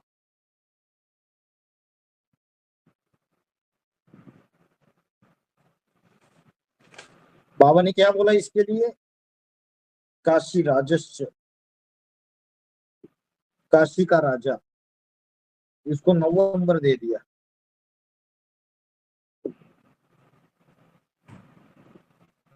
फिर पुरुजीत।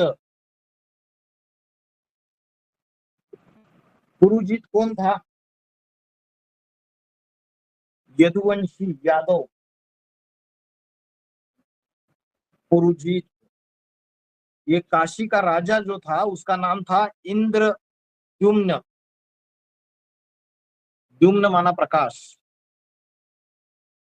तो इंद्रद्युम्न जो था वो काशी का राजा था।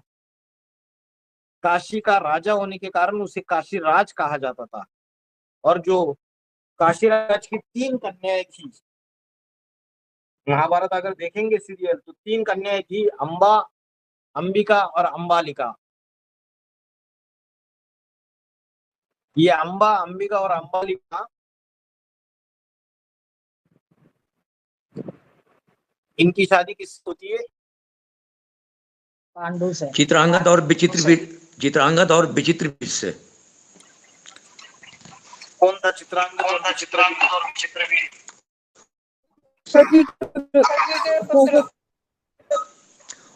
वो महाराज शांतनु के 2 बेटे थे। जो मातृ जो से हुआ, वो व्यास की जो पत्नी हुई थी, व्यास की माँ,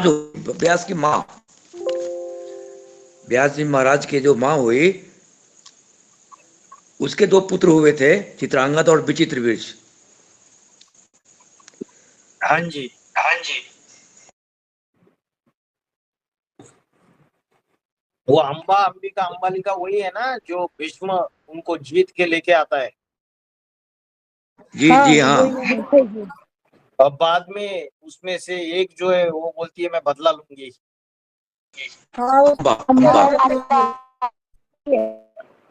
जो अंबा बदला लेने वो बोलती है कि मैंने तो आपसे ब्याह किया था, लेकिन भीष्म स्वीकार नहीं करता है उसको। तो बोलती है जरूर बदला लूंगी। तो अगले जन्म में वो शिखंडी के रूप में जन्म लेती है। शिखंडी कौन था? दुष्टदुम्न और द्रौपदी का भाई था द्रौपदी का। वही आधा पुरुष आधा स्त्री, आधा पुरुष आधा स्त्री। और ये शिखंडी के द्वारा भगवान ने क्या किया? शिखंडी के द्वारा ये बाण मारे। किसको मारे? द्रोणाचार्य को, भीष्म पितामह को मारा। भीष्म पितामह को। भीष्म पितामह को बाण मरवाए। जो भीष्म पितामह जैसे बड़े बड़े सन्यासी है जिन्होंने ब्राह्मणों की दुनिया में सर्वव्यापी का ज्ञान फैलाया, सबसे बड़े डकैत अहम ब्रह्मास्मि शिवो हम, जिन्होंने सर्वव्यापी का सर्वम खलुम इदम ब्रह्म, सर्वव्यापी का ज्ञान फैला दिया सारी सृष्टि में, उसके बीज उसके पूर्वज ब्राह्मणों की दुनिया में बैठे हुए। बाबा ने बोला सन्यास धर्म का जो अष्टदेव है वो सबसे बड़ा डकैत है, बोला, क्योंकि सर्वव्यापी का ज्ञान फैलाने के निमित्त बनता है वो ब्राह्मणों की दुनिया में। देखो तो ऐसे भीष्म पितामह उसको ज्ञान के बाण भगवान ने किसके द्वारा मरवाए? शिखंडी के द्वारा मरवाए। शिखंडी कौन है तो स्त्री चोला ब्राह्मणों की दुनिया में, कन्या माता है, लेकिन स्वभाव संस्कार कैसे है? स्वभाव संस्कार पुरुष वाला। पुरुषों जैसे, क्योंकि रुद्रमाला के मन के पुरुष ही स्वभाव वाले हैं, जन्म जन्मांतर के राजा बनने वाले। अभी अंतिम जन्म में तो स्त्री का चोला है, स्त्री का चोला है। कोई पुरुष जाके जो बाहर की दुनिया के सन्यासी है उनको अगर सभा में या मंच पे या स्टेज पे खड़ा होके उनके बारे में बड़ा भला बुरा कहे कि तुमने तो सर्वव्यापी का ज्ञान फैला दिया, तुम तो डकैत हो, तुम तो सारे भगवान को सर्वव्यापी कर दिया तुमने, और अपने को श्री श्री 1008 श्री श्री 108 का टाइटल चिपका दिया, तुम तो सारे के सारे झूठे हो, ठगी कर रहे हो। ऐसी बातें बोलेंगे तो पुरुष वर्ग बोलेगा तो उनको तो मार डालेंगे ये, और कन्या माताओं के मुख के द्वारा बुलवाएंगे तो इतना प्रॉब्लम नहीं होगा। तो ये बड़े बड़े जो ज्ञान के बाण है, ये कन्या माता छोटी छोटी कन्याओं ने इन बड़े बड़े भीष्म पितामहों को बाण मारे। ये रुद्रमाला की जो कन्या माता है यही शिखंडी है नंबरवार। तो ये शिखंडी जो है ये किसकी भाई थी, बहन थी, किसका था? द्रौपदी की बहन थी। द्रौपदी की बहन दुष्टदुम्न की बहन जगदम्बा। जगदम्बा की पाठधारी भी बोल सकती है, जगदम्बा की भुजाएं भी बोल सकते हैं। तो चेकितान, उसके बाद काशी का राजा काशीराज। ये काशीराज जो था इसकी 3 बेटियां थी, अंबिका, अंबा और अंबालिका। उसके बाद नेक्स्ट है पुरुजीत। ये पुरुजीत जो है उसको कितना नंबर दे दिया? 10 नंबर। 10वां नंबर दिया है। देखो सारे महारथियों को नंबर दिए। तो ये पुरुजीत जो था ये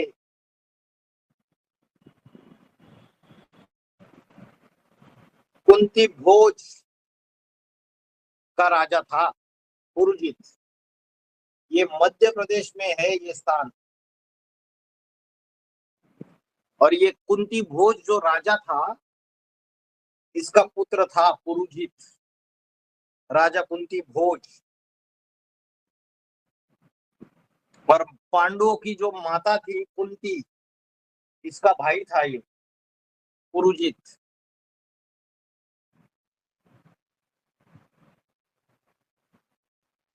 जो माता कुंती थी इसका भाई था।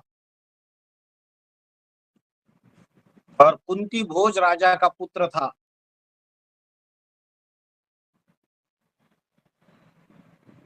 कर्ण, युधिष्ठिर, भीमसेन और अर्जुन का मामा था, क्योंकि कुंती का भाई था ये। कौन? पुरुजीत। कुरुक्षेत्र के युद्ध में पुरुजीत ने पांडवों की ओर से युद्ध किया और अपने पुत्रों के साथ कई कौरव योद्धा को परास्त किया। पुरुजीत दुष्टकेतु बृहदक्षत्र का वध 14 दिन के युद्ध में द्रोणाचार्य के हाथों हुआ। ये द्रोणाचार्य ने पुरुजीत को मार डाला।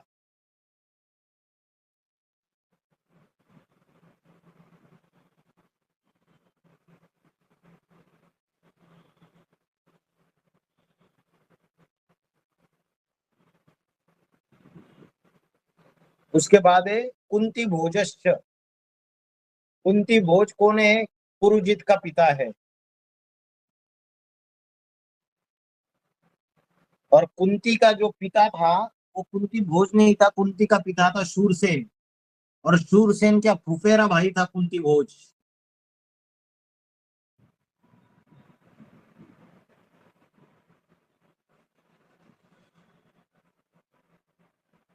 ये शूरसेन जो है वो कुंती का पिता था। और उसकी जो पहली पुत्री थी उसका नाम था पृथा। ये पृथा जो है ये कुंती भोज ने गोद ले ली थी। कुंती भोज ने पांडवों की तरफ से युद्ध किया और कुंती भोज का वध किया द्रोणाचार्य ने।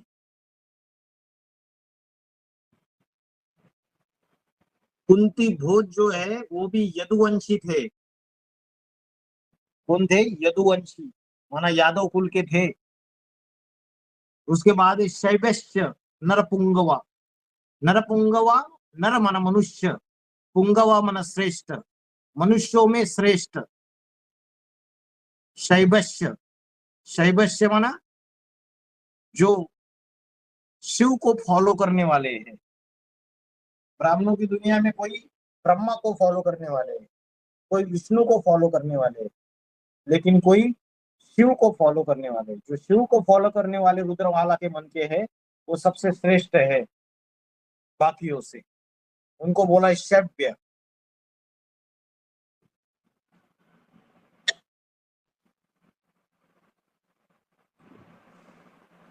अभी देखो मुरली तारीख 25 जनवरी 67, उसमें क्या बोला है? महाभारी लड़ाई में मेल्स का नाम है। अभी आपको ये जितने भी महारथी दिख रहे हैं इनके सबके नाम मेल के हैं या फीमेल के? क्या दिख रहे हैं?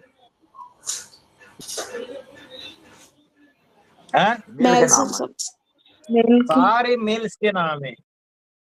सारी की सारी महारथी जो है महाभारत युद्ध में ये सारे मेल से ये महारथियों के नाम दिए। उन महारथियों में नरपुंगव भी बताया है।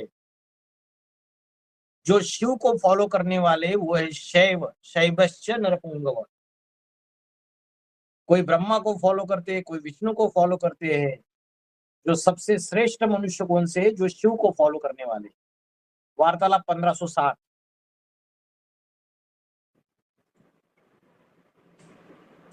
फिर अव्यक्तवाणी 17 मार्च 82, उसमें बोला है बाप दादा अपनी सेना के महावीरों को, अस्त्रधारी आत्माओं को देख रहे थे कि कौन कौन अलमाइटी अथॉरिटी की पांडव सेना में मैदान पर उपस्थित है। अभी देखो अव्यक्तवाणी में क्या बोला है?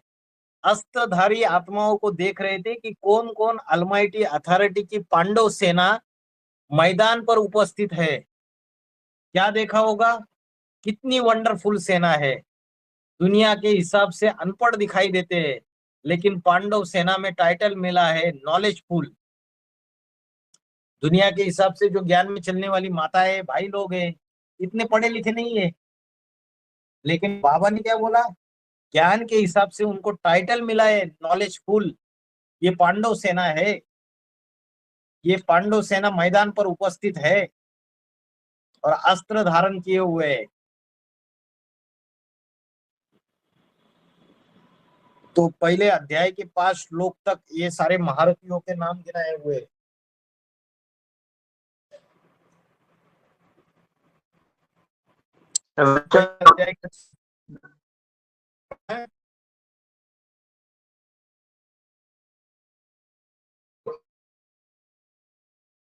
युधामन्यु, ये युधामन्यु कौन था? ये जो जरासंध था उसका सेनापति था युधामन्यु। और युधामन्यु का जो भाई था वो उत्तम ओजा था। जरासंध कहा था मथुरा, मथुरा में जरासंध था ना? नहीं नहीं नहीं नहीं, वो राजगीर में था। जरासंध पाटलिपुत्र, जरासंध पाटलिपुत्र का था, राजगीर में।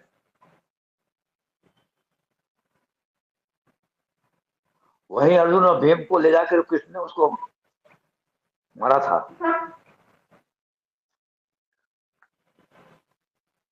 प्रॉपर राजगीर का था वो। जो युधामन्यु था वो जरासंध का सेनापति था और मथुरा के पश्चिम द्वार पर तैनात था। युधामन्यु का जो भाई है उसका नाम था उत्तमौजा। दोनों ही पराक्रमी और धनुर्धर थे। उनकी दोनों उसी की के बेटा खासियत एकलव्य था। है। युधामन्यु का पुत्र का नाम था एकलव्य।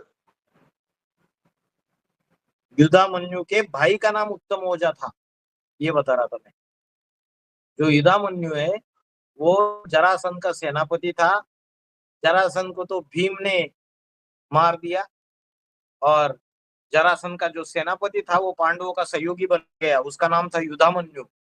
युधामन्यु का जो भाई था उसका नाम था उत्तमौजा और ये दोनों के दोनों पांडवों के सहयोगी बन जाते हैं।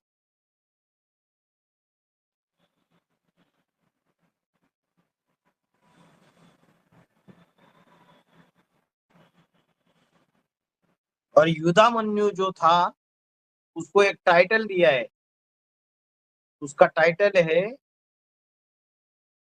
नहीं युधामन्यु का नहीं, उत्तमौजा। उत्तमौजा को टाइटल दिया है वीर्यवान। वो बहुत वीर था बहुत, उसको टाइटल दिया था युद्ध विशारद या वीर्यवान कहा गया था। तो इधर लिखा है उत्तमौजाश्च वीर्यवान, ये उसका टाइटल है। जैसे उसको नरपुंगव शैबश्य, शैबश्य का टाइटल हो गया नरपुंगव और उत्तमौजा का टाइटल हो गया वीर्यवान। युद्धा मनुष्य विक्रांत, विक्रांत ये भी उसका टाइटल है युद्धामन्यु का। विक्रांत का अर्थ है विक्रमी, पराक्रमी, महापराक्रमी, है ना विक्रांत भाई? बराबर है ना? जी भाई जी, हाँ जी भाई जी। दुश्मनों के दुश्मनों के फन को कुचलने वाला, दुश्मनों के फन को कुचलने वाला विक्रांत, विक्रमी, महापराक्रमी, ये युधामन्यु का टाइटल है। युधामन्युश्च विक्रांत, उत्तमौजाश्च वीर्यवान, उत्तमौजा का टाइटल है वीर्यवान। नरपुंगाव शैबश्च, सौभद्रो, सुभद्रा का पुत्र अभिमन्यु, महा अभिमानी।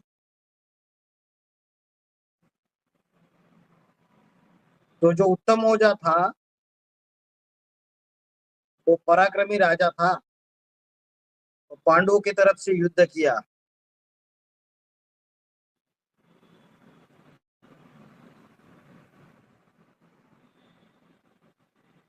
ये जो युधामन्यु था वो दुश्मनों से जब युद्ध करता था बहुत क्रोध में आके युद्ध करता था युधामन्यु।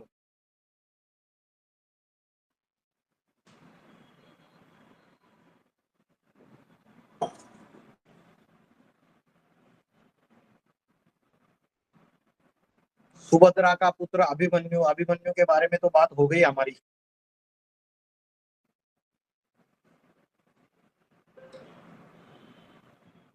भाई जी आपने बोला युधामन्यु का तो टाइटल है वीर्यवान, ऐसा ही उत्तमौजा का भी वही टाइटल है? नहीं नहीं, उत्तमौजा का टाइटल वीर्यवान है, युधामन्यु का टाइटल है विक्रांत। विक्रांत माना विक्रमी, पराक्रमी। ओके। उत्तमौजा का टाइटल वीर्यवान। अभिमन्यु जो था वो अभिमान की औलाद है। बाबा ने मुरली में बोला है वार्तालाप में, उसमें कूट कूट के अभिमान भरा हुआ है। क्या अभिमान भरा हुआ है? मैं भगवान का शिष्य हूँ, मेरे को पढ़ाई पढ़ाने वाला बचपन से कोई भी नहीं है, खुद भगवान मेरे को बचपन से ही पढ़ाई पढ़ा रहा है, मैं किसी को गुरु नहीं मानता। अब यह नहीं देखेगा कि वो पढ़ाई विधिवत पढ़ करके पूरी की या नहीं की है। माना क्या हो सकता है वो जो पाठधारी है उसने भट्टी ही नहीं किया है। जैसे भट्टी होती है ब्राह्मणों की दुनिया में, सभी को भट्टी करनी पड़ती है, फिर वो ज्ञान में आते हैं, फिर पुरुषार्थ करते हैं। वो पाठधारी ने विधिवत पढ़ाई पढ़ी ही नहीं है, तो बाबा ने बोला विधिवत पढ़ाई पढ़नी चाहिए।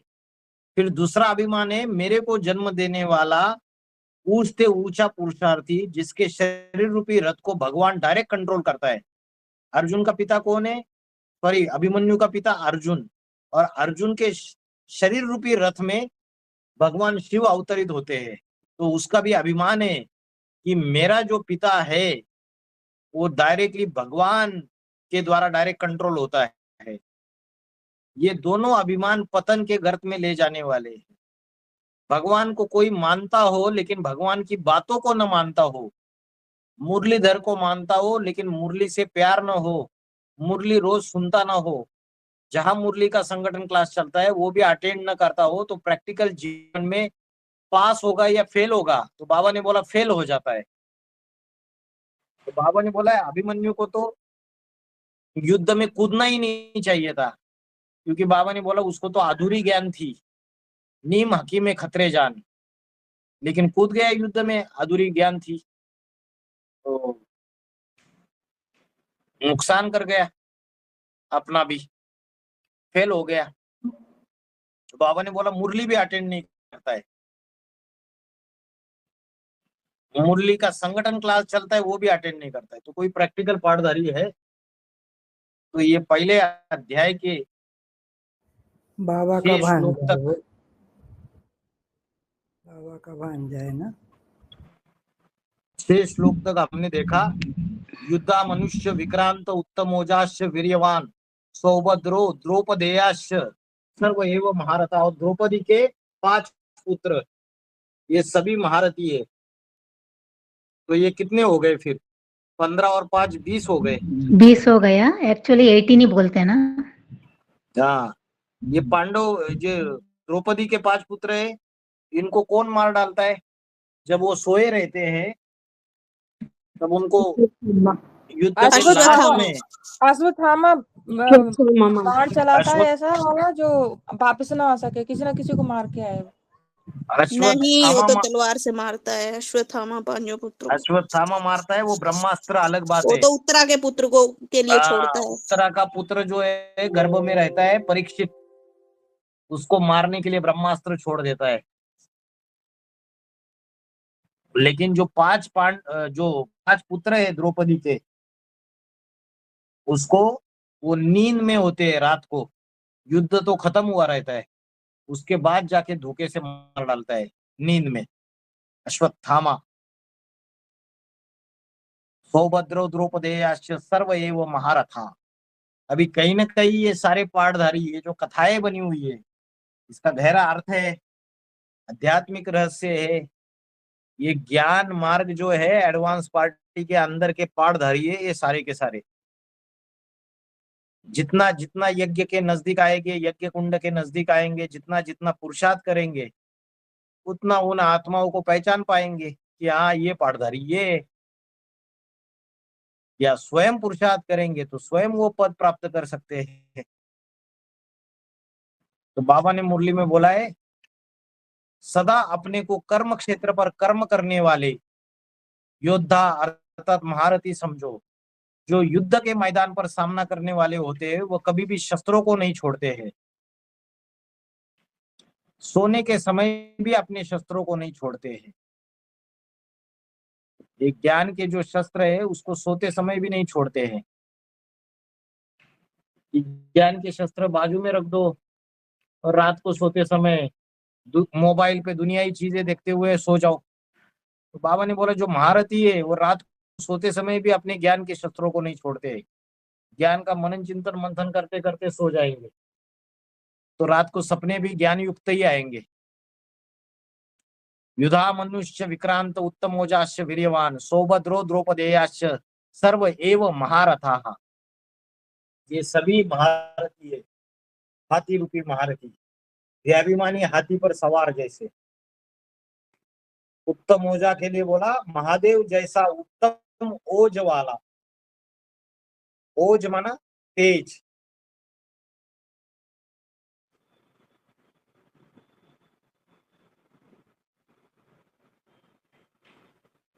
क्या करे, 8:30 हो गए, बहुत इतना इतना जो 1 से लेके 6 तक स्टडी कीजिए आप, है ना, इसमें गहराई में जाइए। आज हम इतने ही करेंगे क्योंकि आपको महाभारत का जो शास्त्र है उसके आधार से भी जो वो जो सीरियल भी आई है उसकी के आधार से भी ये पात्र उनकी विशेषताएं समझनी पड़ेगी अलग अलग। देखिए, उसको समझिए, यूट्यूब में भी मिलेगा, उसको ज्ञान के आधार से टैली कीजिए। ये पांडवों के जो महारथी है उसको हमने देख लिया अभी सारे 6ठे श्लोक तक।